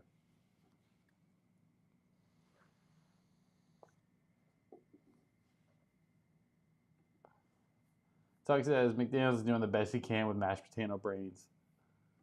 Bro, Tua's out here just creating his own gangs. I love Tua. He's a great quarterback, but damn, is he fragile. You know what I mean? Can you imagine if he wasn't? Like, can you imagine if he actually could take a hit, take a tackle, get bounced around and get back up normally?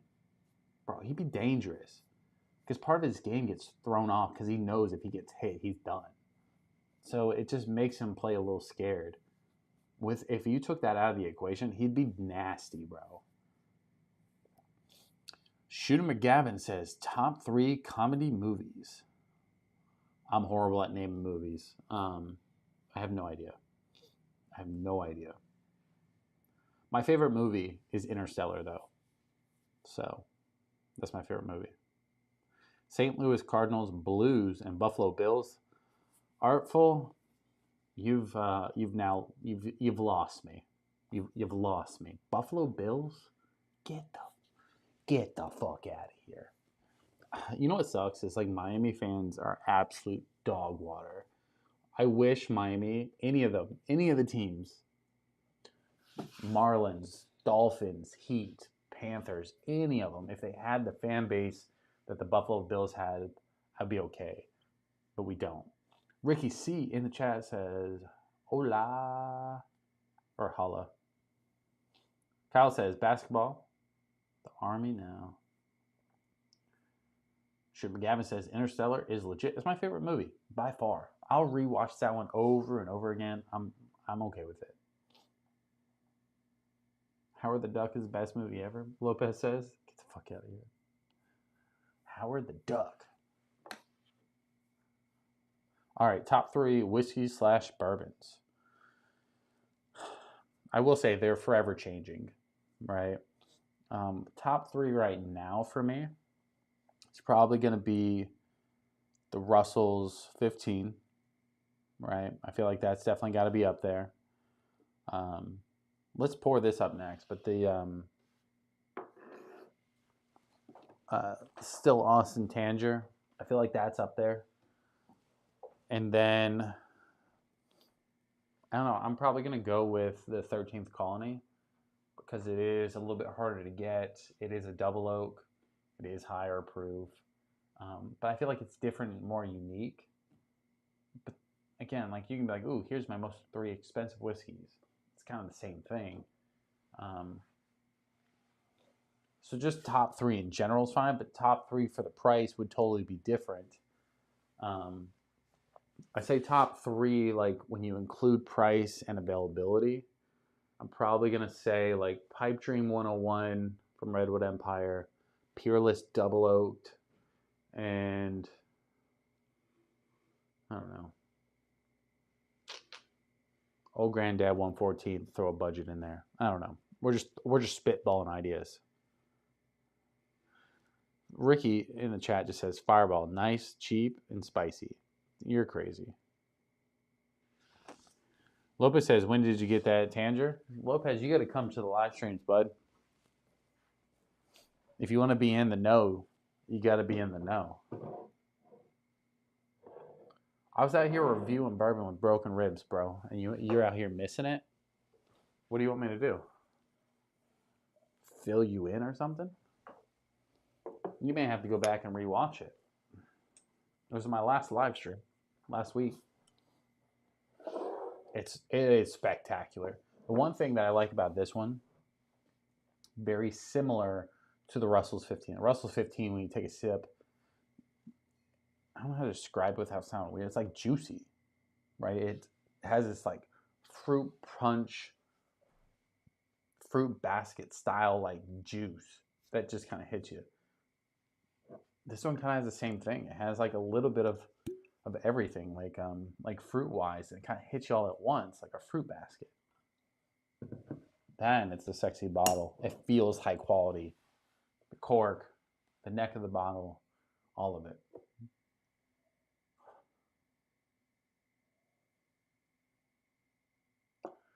Arvel says Tanger's so jealous. Hoping to get this year's release later this year. So when it first came out, I wasn't as like eager to get it. I wanted it, don't get me wrong. And I went up to Total Line twice and got screwed, but I'll probably fight somebody over it this year. You know what I mean? Like I'll be up at Total Wine throwing elbows. I really wanted this one for first edition because I know like when a distillery releases something for the first time, right? They put a lot of love in it because that's our like first idea. It's fun, it's fresh, right?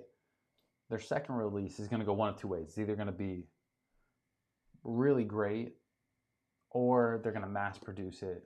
It's not going to be as much love, and it's going to have a little bit more mindset on the money side than anything. So I don't think Still Austin would do that just because their brand doesn't feel like they'd do that.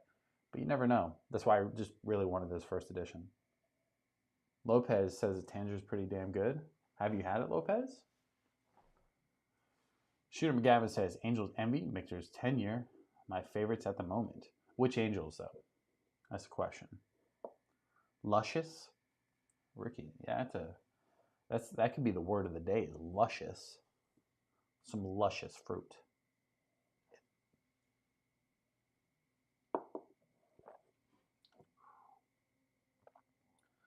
(106 proof. Drank a little higher there, but yeah, like strawberries, orange, like dark red fruit.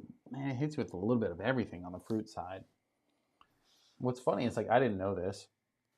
I just kind of learned it. A cigar blend doesn't mean it's blended with cigars. It means it's supposed to pair well for cigars. And I do think like the fruitiness and the sweetness of this would pair really well with like an oaky, you know, but also somewhat like fruitier style, like cigar. Really, any cigar I think would pair really well with this. Lopez says, yes, sir. Damn, Lopez, you out here getting the good. I guess you don't need a sample of this when you cash yours in then. Kyle says, I was picking up regular Still Awesome for 35 and it was amazing. And I just sipped on that daily for the price point. Nothing wrong with that. The Still Awesome, all of it's great. Price and proof for all of those bottles are incredible. I really like their cast strength bourbon. I've not had their cast strength rye, but I've had their artist rye and their musician regular straight bourbon. I think they're both like almost 100 proof as far as proof goes, and they're really cheap. Their red corn is unique as hell, a little pricey comparatively, but it's really good too. But one thing that's funny about this bottle, this is made with red, white, and blue corn. But most of it, I believe 60% is blue corn. I really like this, which also means that I would probably really like the blue corn from Still Austin. You can't get that around here right now, at least anymore. So hopefully they re-release or it releases soon so I can get that bottle. Angels Envy Rum Cast. You know, everybody has their own profile, their own palate. Not my style, but I get it. If that's what you like, I mean, by all means, bud. Angels isn't bad. I do like their triple oak, but it's not my favorite by any means. So, Trav says, "Where's the live by? If you're going to drink, get fucked up." Trav Everett. Trav, when are you going to release a little bit of those flight simulation videos? When are we getting back to that? Because you're going to make me move on the channels. I only spend so much time on YouTube. So anybody that gets, if you pull my attention to watch a YouTube video, you know it's got to be decent. Because I don't watch a lot of YouTube. So, Trav, you don't start pumping out some videos, I'm gonna move on. And I actually liked your videos. Kyle says, do you like rum? My favorite rum was, honestly, as a good sipper, to me with Coke or Pepsi, is Kirk and Sweeney. Walmart sells. I'm not a big rum guy. Not that I couldn't be. I just really haven't dove into anything that was like pricey rum. I've had rum. I've had Captain. You know, I've had Kraken. I've had stuff like that. But I haven't had anything like really worth noting, I'd say. But as much as like I'm sure I would like it, I'm not big on like the Caribbean notes. So we'll see. One day I'll be doing some rum on here. Shooter says, to each his own, brother. Absolutely. You know, maybe I'll get a rum cast Angels Envy finish one day, and then you can prove me wrong. Ricky says, I have to try Still Austin. Yum yum. You haven't tried Still Austin? Guys, if there's one brand I can recommend with ease, it's Still Austin. Some of the best prices on bottles, some of the best whiskey in there as well, especially for the price. Even like their cast strength stuff is like really well priced, and it's built so they can build their brand. So I'm here for it. Tuck says rum's better than bourbon. Mr. Lopez says blasphemy. Facts. Lopez always in here just spitting facts. Tuck's out here. Take this clown's wrench away. You know, Lopez, I was just thinking the same thing. Next thing you know, he's going to say like Fireball is better than bourbon. Kyle says Kirk and Sweeney's like $45. Really great vanilla notes. Okay, now you're talking my language. I may have to try a little bit, you know. Shooter McGavin says you sold me. I'm not out here selling nobody. I'm just out here talking my thoughts. Is my flashlight out? Oh my god, I'm out here just killing my phone battery.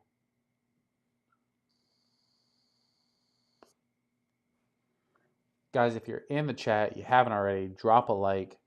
Subscribe if you haven't already. We do go live every Fridays. I will say we've been touch and go. touch and go for the past couple of months. I always have excuses, so don't get me wrong. I'm not trying to make excuses, but as much as I've said a million times, not tomorrow, technically tomorrow, Sunday, this is my last wedding I'll ever be photographing for at least a long time. So I can put a little bit more focus on this stuff as soon as I get done with the editing. And then, yeah, we'll be pumping out more videos and stuff like that. We'll get back to somewhat more normal stuff. I may dial back the live stream so I can pump out normal videos, but the live stream shouldn't be going anywhere anytime soon. Lopez says, have you had Smoke Wagon? Yeah, I have the Smoke Wagon 4th of July one. It's nothing special. It's cheap. It's like $25. It's the American flag with the Eagles. It's good. Good basic bourbon, but it's nothing fancy. I haven't had any of their like fancy stuff. Shooter McGavin says hobbies. I like all sports, kind of. Hockey's been my go-to lately. So I like hockey. I like football. So we'll play. We do have a fantasy football league here at Call Me Old Fashioned, which we'll be doing here in a few months. We'll start ramping that up. We did have a 10-man league last year. We're going to have a 12-man league this year. So we're going to be looking to fill 2 spots at minimum. That goes for everybody. We'll do something to figure out how we're going to fill those. Anybody that was in the league last year that wants to repeat is going to get to run it back. But we're going to have some spots to fill. The wife won last year, her first year playing, so somebody's got to knock her off her high horse. It can't be me, apparently. Kyle with the super chat says, maybe this can go to the car or rum. Probably going to go towards the rum. Yeah, I don't like to talk about negative things too much, but bro, buying a car is the most miserable experience I've ever had. I've had to buy how many cars? I don't know. 4 cars in the last like 3 years. I bought a Raptor after our wedding in 2022. The wife totaled it, bought an F-150, gave that away, sold it because we were downsizing. I bought a Chevy Blazer. I totaled it. Shooter McGavin just subscribed. Shooter McGavin, you're just now subscribing? Appreciate it, though. Absolutely. He says, let me in. Shooter, you're going to have to be here at that time. I can't promise you a spot, but, like, I'll remember you. And if you're going to be in it, you have to be active. That's one thing that last year really screwed us. A.K.A. Alex. I love talking shit to him because his team was money, bro. He was like number 1 in the league, and it was just on auto draft and auto play the entire year, and he almost won it. But he couldn't log in and never played, which sucked, and it kind of fucked everybody up. But he had a solid squad. But yeah, if anybody's in the fantasy league this year, they're going to have to make sure they're like actively playing because it is for money. I think I put up $250 last year, my own money, saying, hey, whoever wins gets it. 200, 250, something like that. I can't remember. So Lopez says, bro, maybe you should invest in a bike with your bad luck with cars. That was my first car accident I've ever been in. Like, and what sucks is like, I'm not allowed to talk about it too much. But there's no way I could have prevented it. I waited till the light turned green. The light turned green. I went, this lady ran the light going like 65 miles per hour, fucking plowed into me. The car went in the air, flew like 20 feet. I mean, shit, bro. Like I literally couldn't do anything. So it is what it is. But now I'm looking for a car, and I'm probably gonna just have to pay cash because I don't want car payments, and I don't want an expensive ass car. But I do need another truck. So Tuck says he won the league. Tuck's supposed to come in last place, so anything better than that, you did win comparatively. You did get Final Four though. I was pretty proud of Tuck's first year playing for him too. He made a couple moves to keep himself in the game. Made it. He just didn't win though. Shooter says, hate that, LOL. Present for sure. Hey, when your time comes, bro, just come show us up. There's no buy-in for the people that play. It's just a fun thing that I like to do for the channel. You know, I'll get 12 people in. We'll fight to the death. We'll do the draft live, and yeah, and then I kind of put my own money, and we just kind of have some fun with it. So we'll maybe we'll make a couple new rules this year, and we'll see how it goes. Tux did draft Josh Allen in the first round, which was absolutely insane. You did draft a kicker in the second round too. Tux should have never even been in the beginning, and he was losing his ass off in the first half of the season. That's why I said he made a couple moves, got some players. He got really lucky with injuries, and he made a run. So good on him.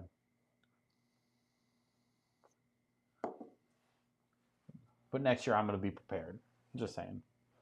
I will not let you guys win on purpose, just so you know.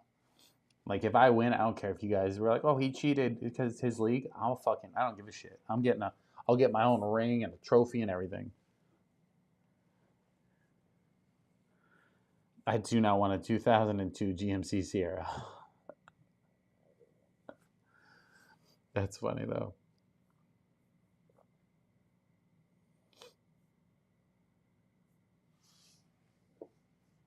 Man, this tangent, though, bro, it's delicious.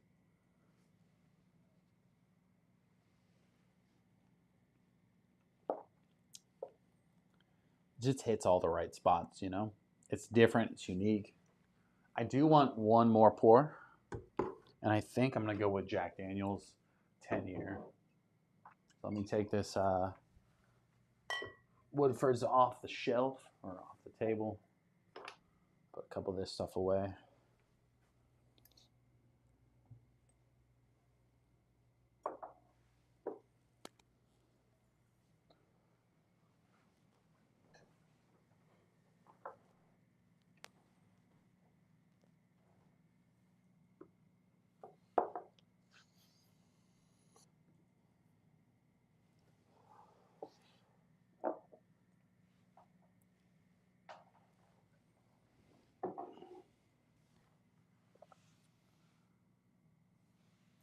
Anyways, ladies and gentlemen, Jack 10. Now, I did want the 12-year. Now, I did get this off points. I got this at, where did I get this at? Oh, Wild Whiskeys. Ooh. Money cork, but I do need to make sure this gets a little wet before we end the stream. I always bring this up every time I do it. When you have a bottle that's been open, a little bit of air in here, the cork gets dry, just go like this. Tip the bottle upside down. Let it sit there for a second. Let the cork soak up. Keeps your bottle fresher. Makes your whiskey last longer, especially if you have any serious collection. If you have something more than 10 bottles, you really do need to be doing this because there's no way you're drinking it fast enough. So keeps your corks wet, keeps the seal better, whiskey lasts longer. That's what we all want, is our bottles to last forever. So a little wet.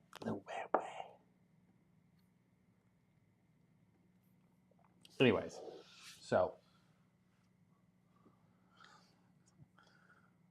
you dirty bastard. Guys, we are 4 subscribers away from 2,500. If we do hit that between now and next Friday, we will be doing a giveaway next Friday for some samples. We'll do 2. 1 for normal subscribers. Whoever is live in the chat will put your names into kind of a duck race. Duck race is usually the go-to. And then we'll do 1 for the members as well. So if you're not a member, become one, gives you better odds. Obviously, it has to be said, you have to be 21. So, Shooter McGavin says, fantasy sleepers. I'll go first. Luther, Bears. McGavin, if you know me, I'm not going to tell you my sleepers. I just said I'm not letting nobody win. So, no secrets getting out on my end. You'll just see him when I draft you. Like, why did he draft him? Just know. Like, I was dialed in. when we do the draft, you can go back. You can rewatch the draft from last year if you guys really want to take notes. That's the thumbnail with the Miami Dolphin helmet guy. Um, I did the draft live. I kind of announced what other people were drafting, but then I also was picking my stuff live. A lot harder to do live than you'd expect. So Lopez says, don't believe him. He'll never send them out. Lopez, you've never picked. If you want me to send you samples, I'll send you samples. You just have to pick them. Lopez won't pick his samples. He just likes to hold it over my head.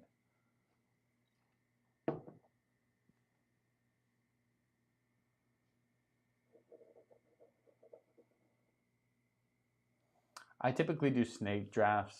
It's going to be on Yahoo. I like Yahoo better. The draft picks are going to be, I put everybody's name onto the duck race. The duck race picks the order. I just do the duck race once. I don't do it multiple times. So whatever your duck gets, your duck gets. I don't control it. I can't pick who goes first. So last year, I don't even remember where I picked. I think I picked like 5th or some shit. I was like right in the middle, which sucked. But yeah. Lopez says I'm waiting for getting William LaRue Weller or a George T. Stagg. I probably won't get them anytime soon, so you're gonna have to wait it out, I guess, because I'm not gonna pay those insane prices. I did see a Thomas Handy for like $600 the other day at the store, just sitting there. I didn't want it for $600. I like wanted it. I just didn't want to pay $600. Now, the one I'll probably buy would be an Eagle Rare 17. If I found that for $600, there's no doubt I'd be coming home with it. But like it'd have to be at the right time too, you know? Like it can't just be random. Because $600 is a lot of money for whiskey. Lopez says I'm a very patient man. I'm just saying, right now we do got some good bottles. For somebody that's maybe hasn't had as much as you had, Lopez, I got Russell's 15, 13th Colony Double Oak 2024. I got the Woodford's stuff that's a little bit harder to get now. You know, I do have Stag and stuff like that for people that want to try that. The Woodford's Double if somebody just really didn't want to pay $200 but wanted to try it. The Tanger, Old Forester 1924. I got some cool things, I'd say. You know, Havana and Rio, if somebody really just wanted to try them. Tuck says $600 is too much. It's not too much for the bottle. It's a great price for the bottle, but $600 is a lot of money. Come out of pocket all at once, randomly. If you're trying to say $600 is not a lot of money, then let me get $600, you know? Lopez says I haven't had any of that. That's what I mean. Like I got the Jack 10 too.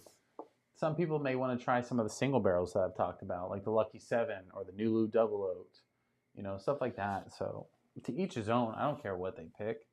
I will say if somebody had like 2 picks, I'd prefer them to pick 2 different things. So it's not just 2 pours of the same bottle, but I mean, to each his own, I guess. In general, $600 is a lot of money. To me, I'm fucking shit. $600 is a lot of money.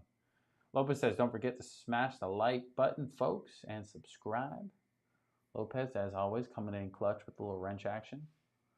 Shooter McGavin says, I'm loaded on Basil Hayden right now. I don't actually like the Basil Hayden. You know what? Let me rephrase that. I've had Basil Hayden like once or twice, and I didn't care for it too much. But maybe I need to pick up a bottle and just like really give it a proper review. You know, not something where I just try at a friend's house, go, oh, I don't really care for it. So maybe in the future. Like if I go to a liquor store and I find absolutely nothing, maybe I pick that up because they always have it. But I'm not a big fan of like spending my money on something I don't think I'm gonna like.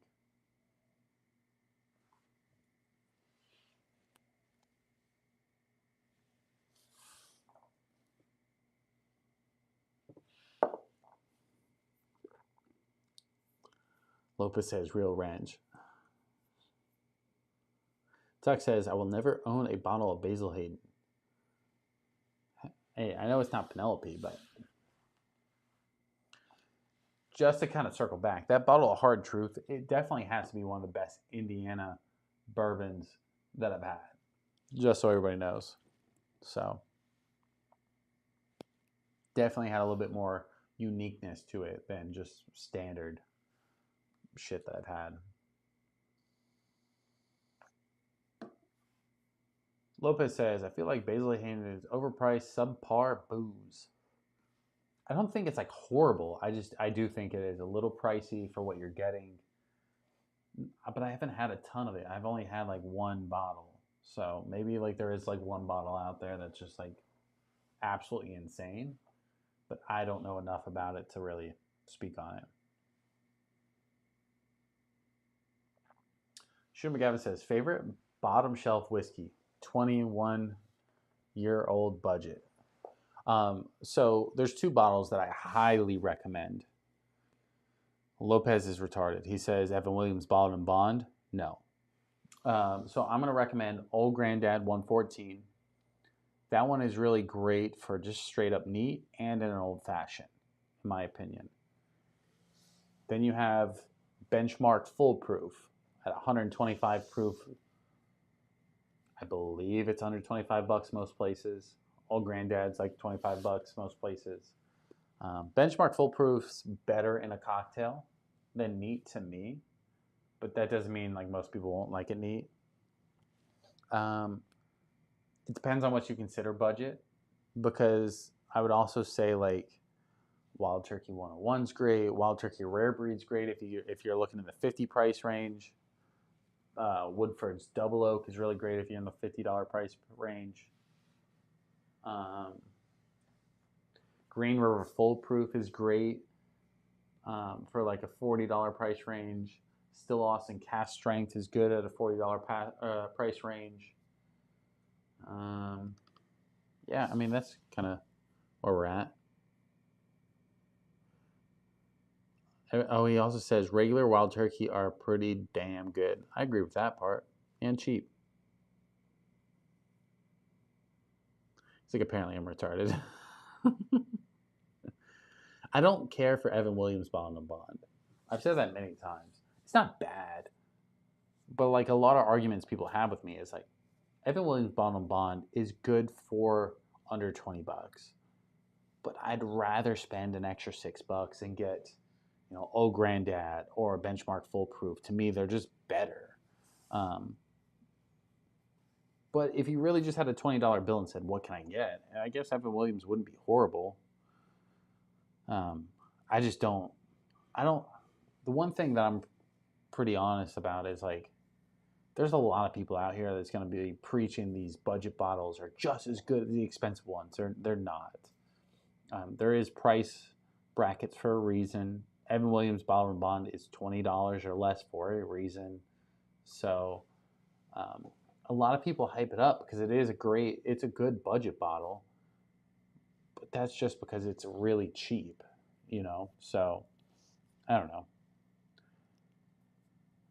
I still love you, Lopez. I don't care what you say. Shooter McGavin says Beam or Jack? Jim Beam has better budget bottles. Jack is better overall. Jack has better barrel proof bottles. They have better rise. Jim Beam has really great budget bottles. Like Jim Beam Double Oak. I'm actually highly impressed with it for like 20 something bucks. But again, it's not my favorite budget bottle. It's good, but it's low proof.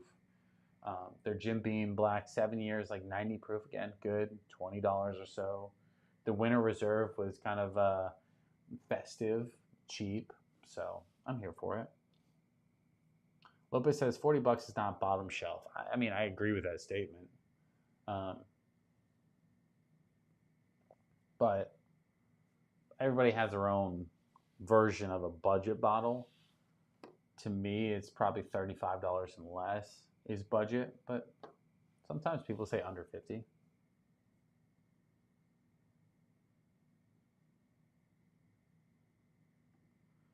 Lopez says if you can find Evan Williams Heroes Edition, that's pretty good. I've heard that too, but I've not had that. Chase says, how's that Jack Daniels 10-year? Really good. It's unique. I wish it was a little higher proof because it's like 97. Yeah, 97 proof. This is batch 3. It's got the nice leather and kind of tobacco notes. Still got a little sweetness. Still approachable, still sweet, but I wish I had the 12. I feel like the 12 with like an extra 10 proof points would have a little bit more complexity to it. So one day I'll have the 12, but the Jack is definitely worth buying for the right price. 100 or less would be like a good range for me. That, unless my bottom camera died. Yep. It's kind of the name of the game here, boys. We've been live long enough, the cameras are dying.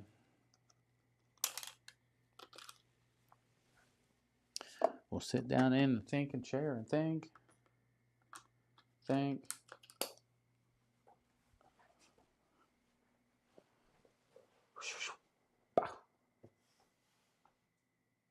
that camera not going to kick on? There it goes.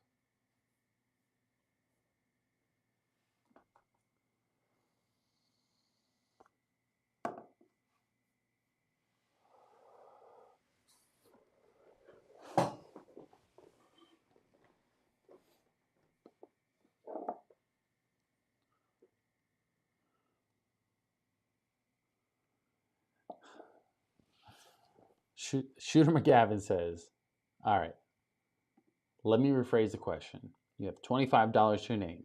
You just got fired. Your woman left you. The goldfish went belly up. What whiskey are you picking up?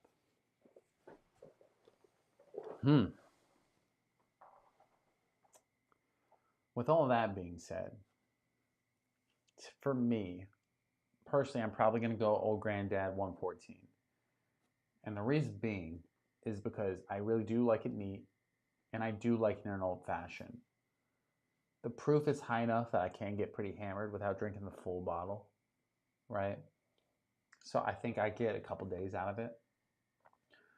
So I'm going Old Granddad 114.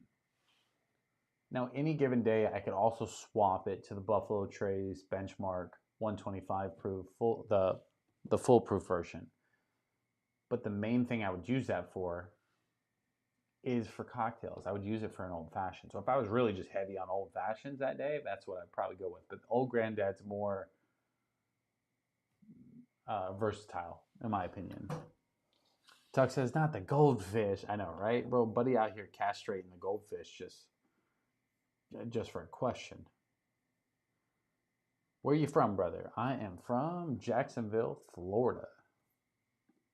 Well, actually, I'm from Miami, but I live in Jacksonville. Tuck says, those circumstances, I'm getting a bottle of Everclear and chugging it because I'm out. I guess there's two ways of thinking about it. Lopez says you can't go wrong with Wild Turkey. Has a lot of flavor for being so low a proof, and it's only like 15, 20 bucks. Again, if you do, like, I will pull that up too. If you are a big Wild Turkey fan, this comment is pretty spot on, right? It comes down to like what brand you feel like fits your profile the best, right? Do you like the Jim Beam style, which is going to be closer to the Old Granddad? Do you like Buffalo Trace and you're going to go full proof on the Benchmark?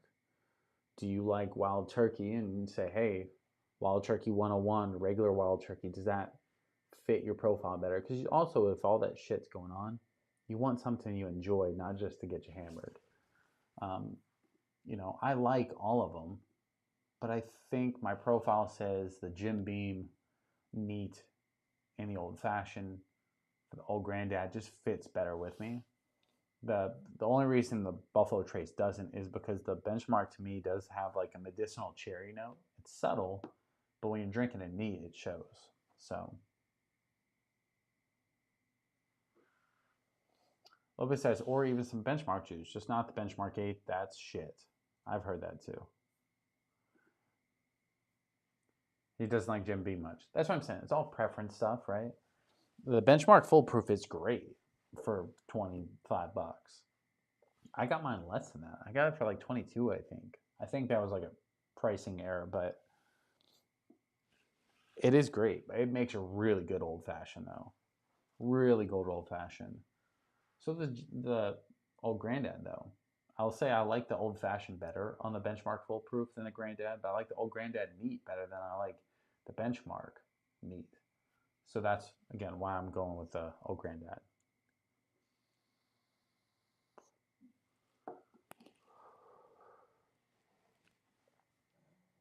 If you were just like a low proof fan, don't like the proof or nothing like that, then Jim Beam Black 7-year age isn't bad either.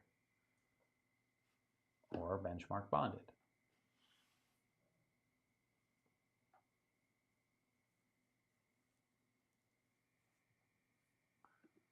See, Lopo's out here correct me. He says he hasn't got money for Luxor cherries and simple syrups or bitters. Stick to the parameters. Okay. Well then, yeah, old granddad 114, because you can't make an old fashioned without bitters and cherries. So maybe he had that all at home. Mike in the chat says, "Cheers all, Mike. Welcome to the stream, baby." So he'll be drinking it straight. Yeah, I mean, shit, go with the old granddad then. But again, it comes down to preference. Like, do you like the medicinal cherry notes? Do you like the heavy cherry higher proof on the benchmark? Or do you like something a little bit easier to drink with still good flavors? Shooter Gavin says, I do have a trauma-induced alcoholism. I think Jim Beam tastes better than the majority of the high-end whiskeys.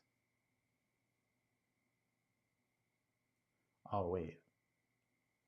If I think Jim Beam tastes better than the majority of higher-end whiskeys. No, that's just your palate. It's what you're used to. It's what you like. So there is higher-end Jim Beam products like Booker's and things like that. So maybe stick within that distillery, get some, I'm not saying you have to, but like maybe explore some of their more expensive bottles and see if you like those even more than you like them, like the Jim Beam lower price ones. So Ricky says, I told my Iowa friend about Wild Turkey.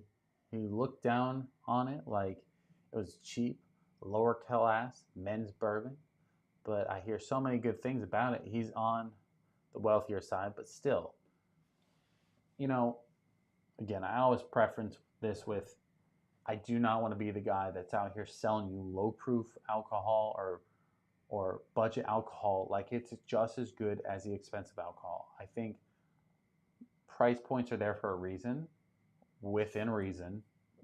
I'm not talking secondary, I'm talking MSRP stuff.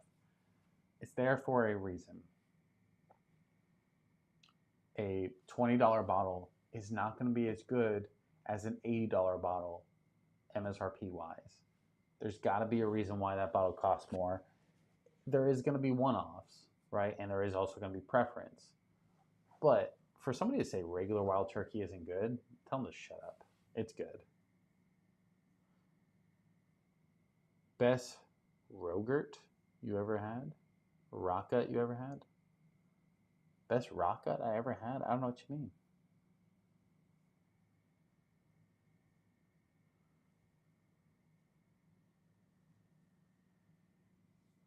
I don't know if Lopez says I agree with that, but not always sure. Are you talking about the Caitlin Clark thing that Tuck said, or are we talking about something else? I kind of lost track here.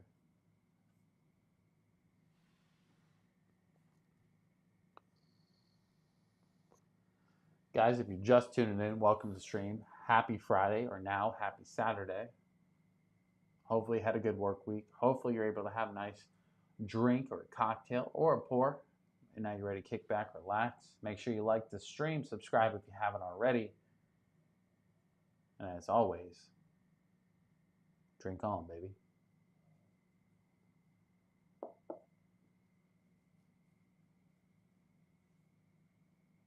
Oh, about the prices. Yeah, I mean, prices there for a reason.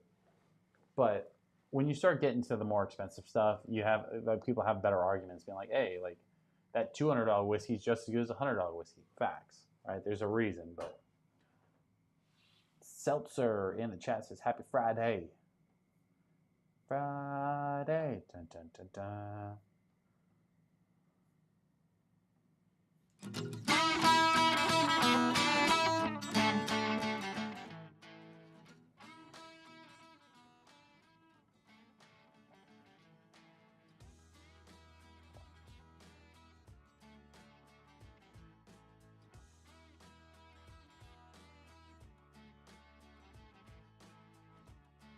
Put that Wild Turkey 101 in a blind against a lot of $80 bottles, it will win. That's what I mean. Like the 101 is solid.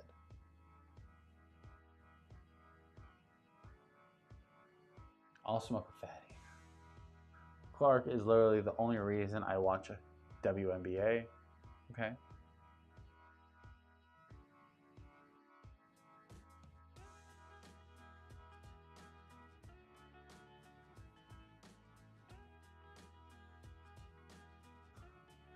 Tuck says, goes to show you never really truly trust anyone. That's funny.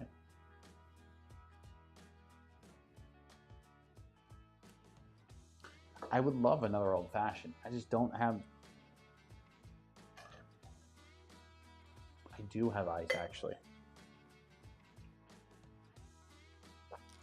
All right, boys, let's end it with an old fashioned. What do you guys want to make? Somebody, let me kill the music. I don't know how loud it is on your side. So, what bourbon, whiskey, rye should we make an old fashioned with? Somebody sound off in the chat. Don't say something crazy expensive. Let's be realistic here.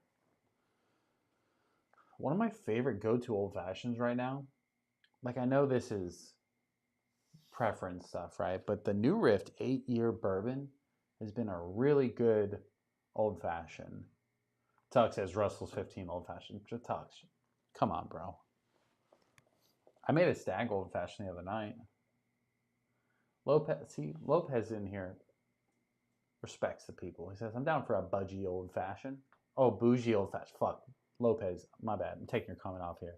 A little bougie old fashioned. I mean, Weller. I only have Weller Special Reserve.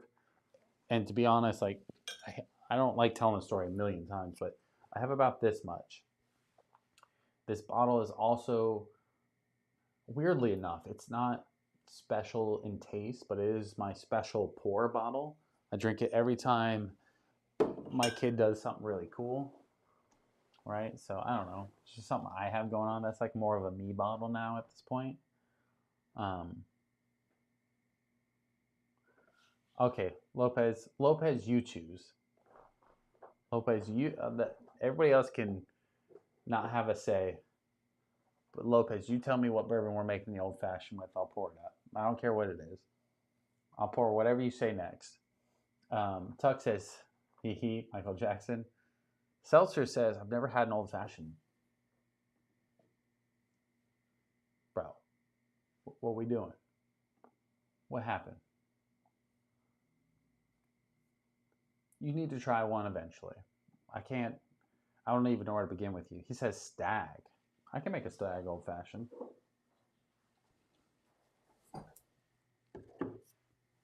He's like, I really want you to pour something expensive.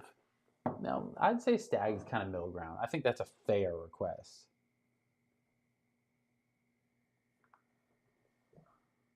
Ricky says, good night all. Ricky, as always, appreciate you stopping by. I'm looking for my simple syrup. So I was going to make it. Oh, I have a little bit left of this. It's good enough for me. I was going to do the pre-mix stuff, but I'm not going to.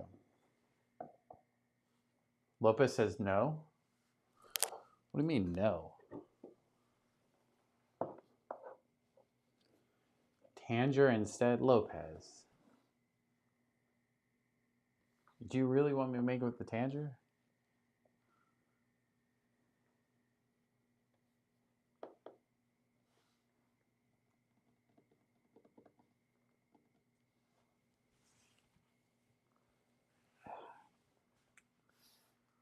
All right. That's what I get for opening my fucking mouth. I should have said, no, I don't want to make a stag old fashioned. Wait, he says no, wait? Okay, I can wait. Let me think.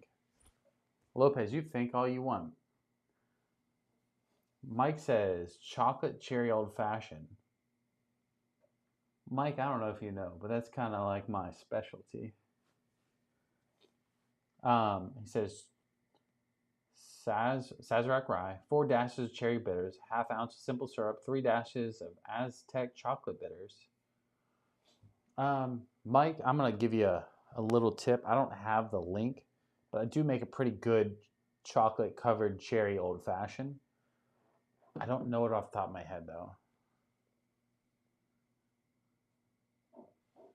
Shooter McGavin says you guys are awesome.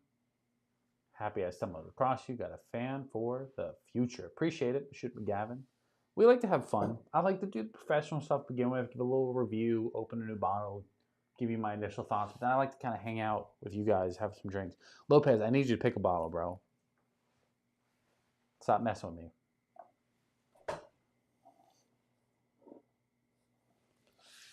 Tux, what's the score on the Nugget game, by the way? Lopez, this is your time to shine, baby. Any bottle. I don't care. If you want me to make it with the Tangerine, I'm going to make it because you asked. If you want to make it with the Russells, I'll make it with the Russells. If you want me to make it with Old Granddad Bonded, then I'll make it with Old Granddad Bonded. I prefer not to do that because that doesn't sound delicious. But like, I got some St. Augustine single barrel. I got Elijah Craig. I got Nulu, Peerless. Peerless has been like a really money old fashioned for me lately. You know, you want me to make it with something budget like Benchmark or Old Granddad 114? We can do that. But Tuck says 113, 114 nugs. 45 seconds left. Damn. Lopez went ghost all at the same time. Lopez, I'm waiting on you, bud.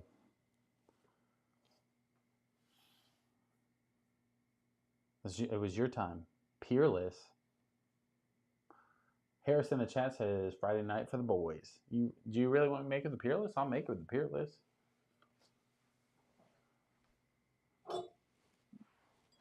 The Peerless Double Oak. Honestly, one of my favorite old fashions. So I can enjoy it. You know what? You're too kind. Shooter McGavin says Blanton's. I do have Blanton's. To be honest, it's not that good in an old fashioned. It's 90 proof. And it waters down kind of quick.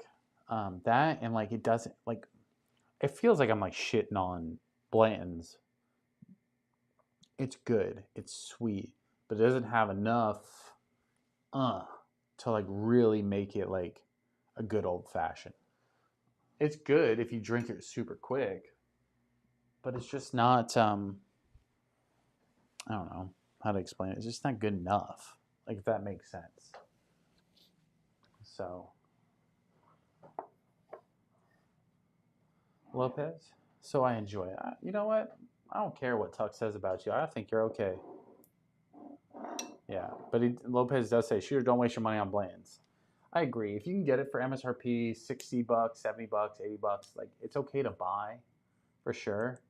But it's not worth like all the super hype, I'd say. So Eagle Rare is better. I love Eagle Rare. I definitely think it's better than Blanton's. So this is how I like make my old fashions when like nobody's around, right? I like taking the Woodford's orange bitters, kind of putting like I call this an eyedropper, so like a half an eyedropper of this, which is the orange bitters, and then this is a new one, so I gotta open this, but this is the this is the orange bitters. Oh no! Oh no! Oh, I have it. So that's orange bitters, and then this is the Woodford's spiced cherry bitters, and they're bourbon barrel aged. Both of them are, which is kind of cool. So then you take like a half an eyedropper of the spiced cherry bitters, put them in there as well, right? That way you get like one eyedropper full of bitters, but you kind of have the orange and the spiced cherry kind of mixing together.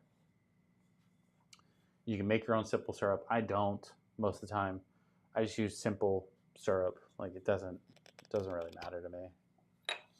But again, kind of like the same thing as the last old fashioned if you're here. I don't try to like oversaturate it with sugar. I put like a 1/4 ounce of simple syrup.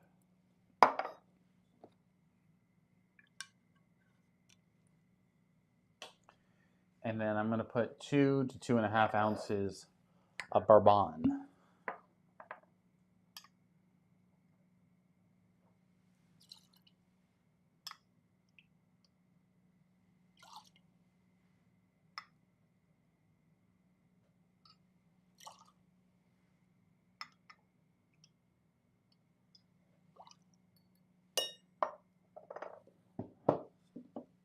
There we go.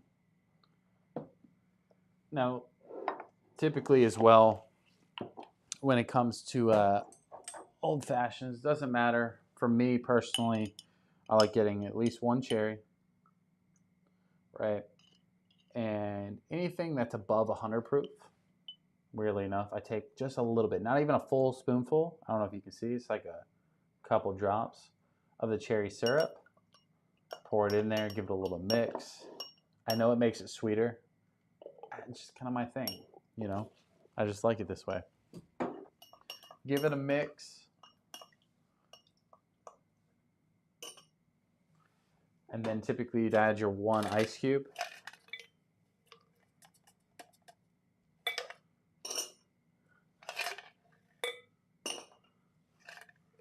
I got this shitty ice, so add a couple cubes. Give it a little mixy mix. And then you're pretty much good to go. Now, if you smoke it from here, usually just for flavor. But with a double oak, I don't typically smoke it because it doesn't need it because of the oak tannins that's already in there.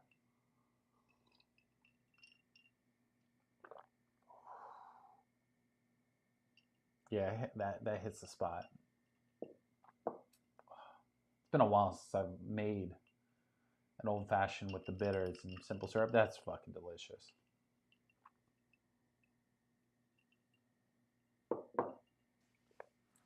So good. All right, let me go back. I missed a couple things. Shooter McGavin says, Lopez, what do you think? What do you think is the underrated / undervalued bottle? He says, Screwball. Just when I was trying to praise him for picking a great old fashioned, he comes out with Screwball. I do not like Screwball. I even made a video one time of like a peanut butter and jelly cocktail, which was Screwball whiskey with Crush grape soda. It wasn't bad. It's just super sweet. Feels like you're getting a hangover instantly. Tuck says Lopez finally making sense. I don't know if that's the case. El Diablo says picked up Penelope estate collection, private selection. Haven't cracked the seal yet. Have you tried? I have not. Now, what's funny is I did win like their little giveaway or contest where you go to the distillery and you get to pick up the whole collection. I try to give it away. I try to have people go pick it up so they can have it because there's no way I can make it up there at that time, aka Tux. And nobody went up there and got it, so it just kind of went to the wayside. I wish I would have went because I do really want those bottles, but I've not had them. I hear they're great, but I haven't had them.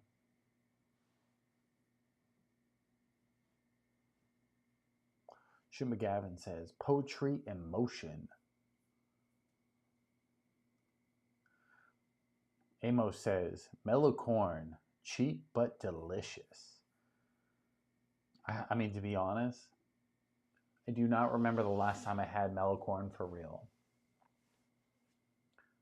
I'm not saying it's good, but a lot like mellow corn to me is kind of like the Evan Williams Bottom Bond. Some people really like it, some people don't. Geraldo says picked up Penelope's 17-year American light whiskey. Have you tried that one? No, but I'd love to. That is one that is on my hunting list. Like I have a love-hate relationship with Penelope. I bought one, thought it was great. Picked up 2 more. Wasn't big fans. Picked up like 4 more after that, and actually liked all 4. So they're kind of hit or miss for me. But the 17-year light whiskey is higher proof, higher age.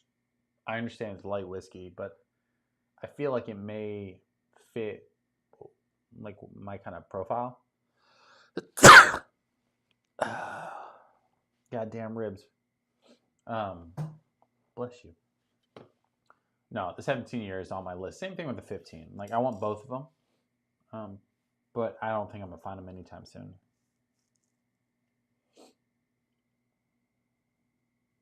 Shooter McGavin says, never been a fan of flavored whiskeys. You? I'm not really a fan of flavored whiskeys. I'd much rather regular whiskey. But I will say, I went to Gatlinburg for holidays, right? And you go to old smoky distilleries. They do have flavored whiskey. And some of it fits the vibe. I've had their cookie dough. I've had their cookies and cream. I've had their salted caramel. They're all good. But you gotta know, like that's not even the same category as whiskey or bourbon for me. That's in like a separate little category, and they're good. Their salted caramel one, honestly, really good in a coffee in the morning. I don't like, in certain ages,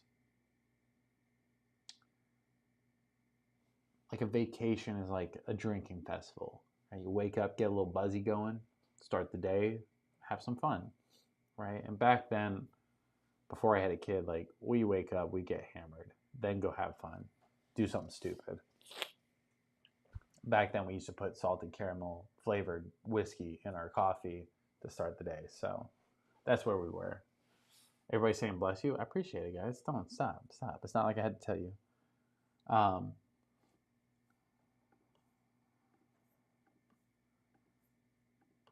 Bro, sneezing with a broken ribs is absolutely insane.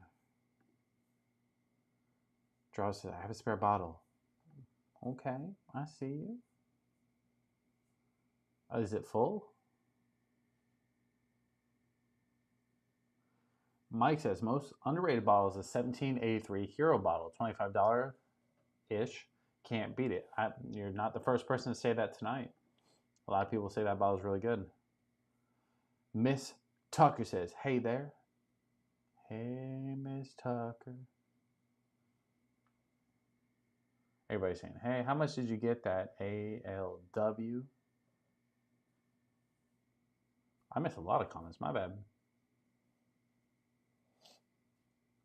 A White Russian with a splash of salted caramel is money. That actually sounds really good. Geraldo says, unopened.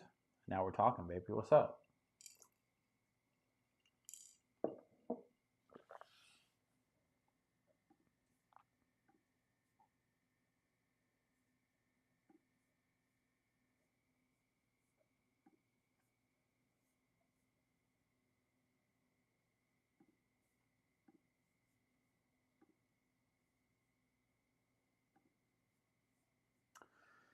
Anyway, boys. So, I think that might be where we end it, Kind of running out of gas. I didn't really drink my energy drink tonight. Normally, I kind of crush this, but that Panther game had me fire up for the whole first half of the stream, so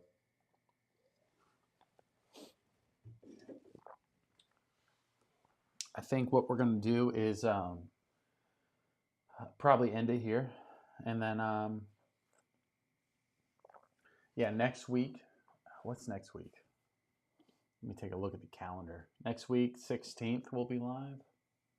I think we should be fine for that. Yeah, because I have the wedding Sunday, and then we're pretty much riding out there.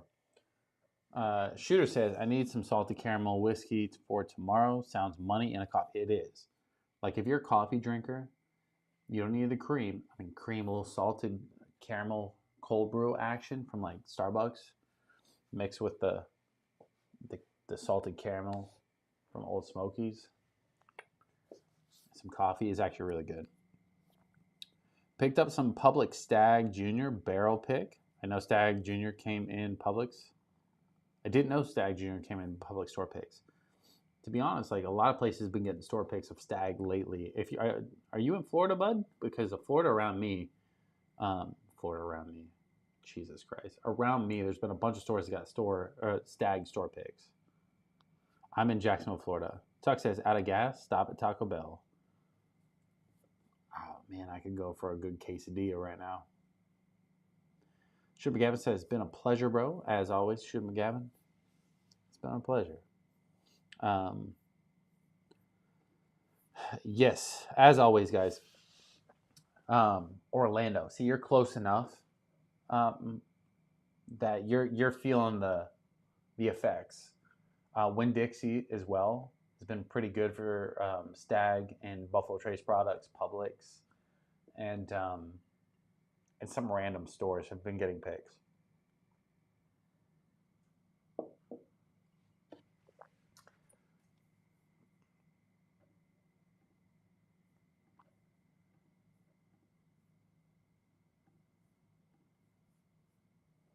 Well, ladies and gentlemen,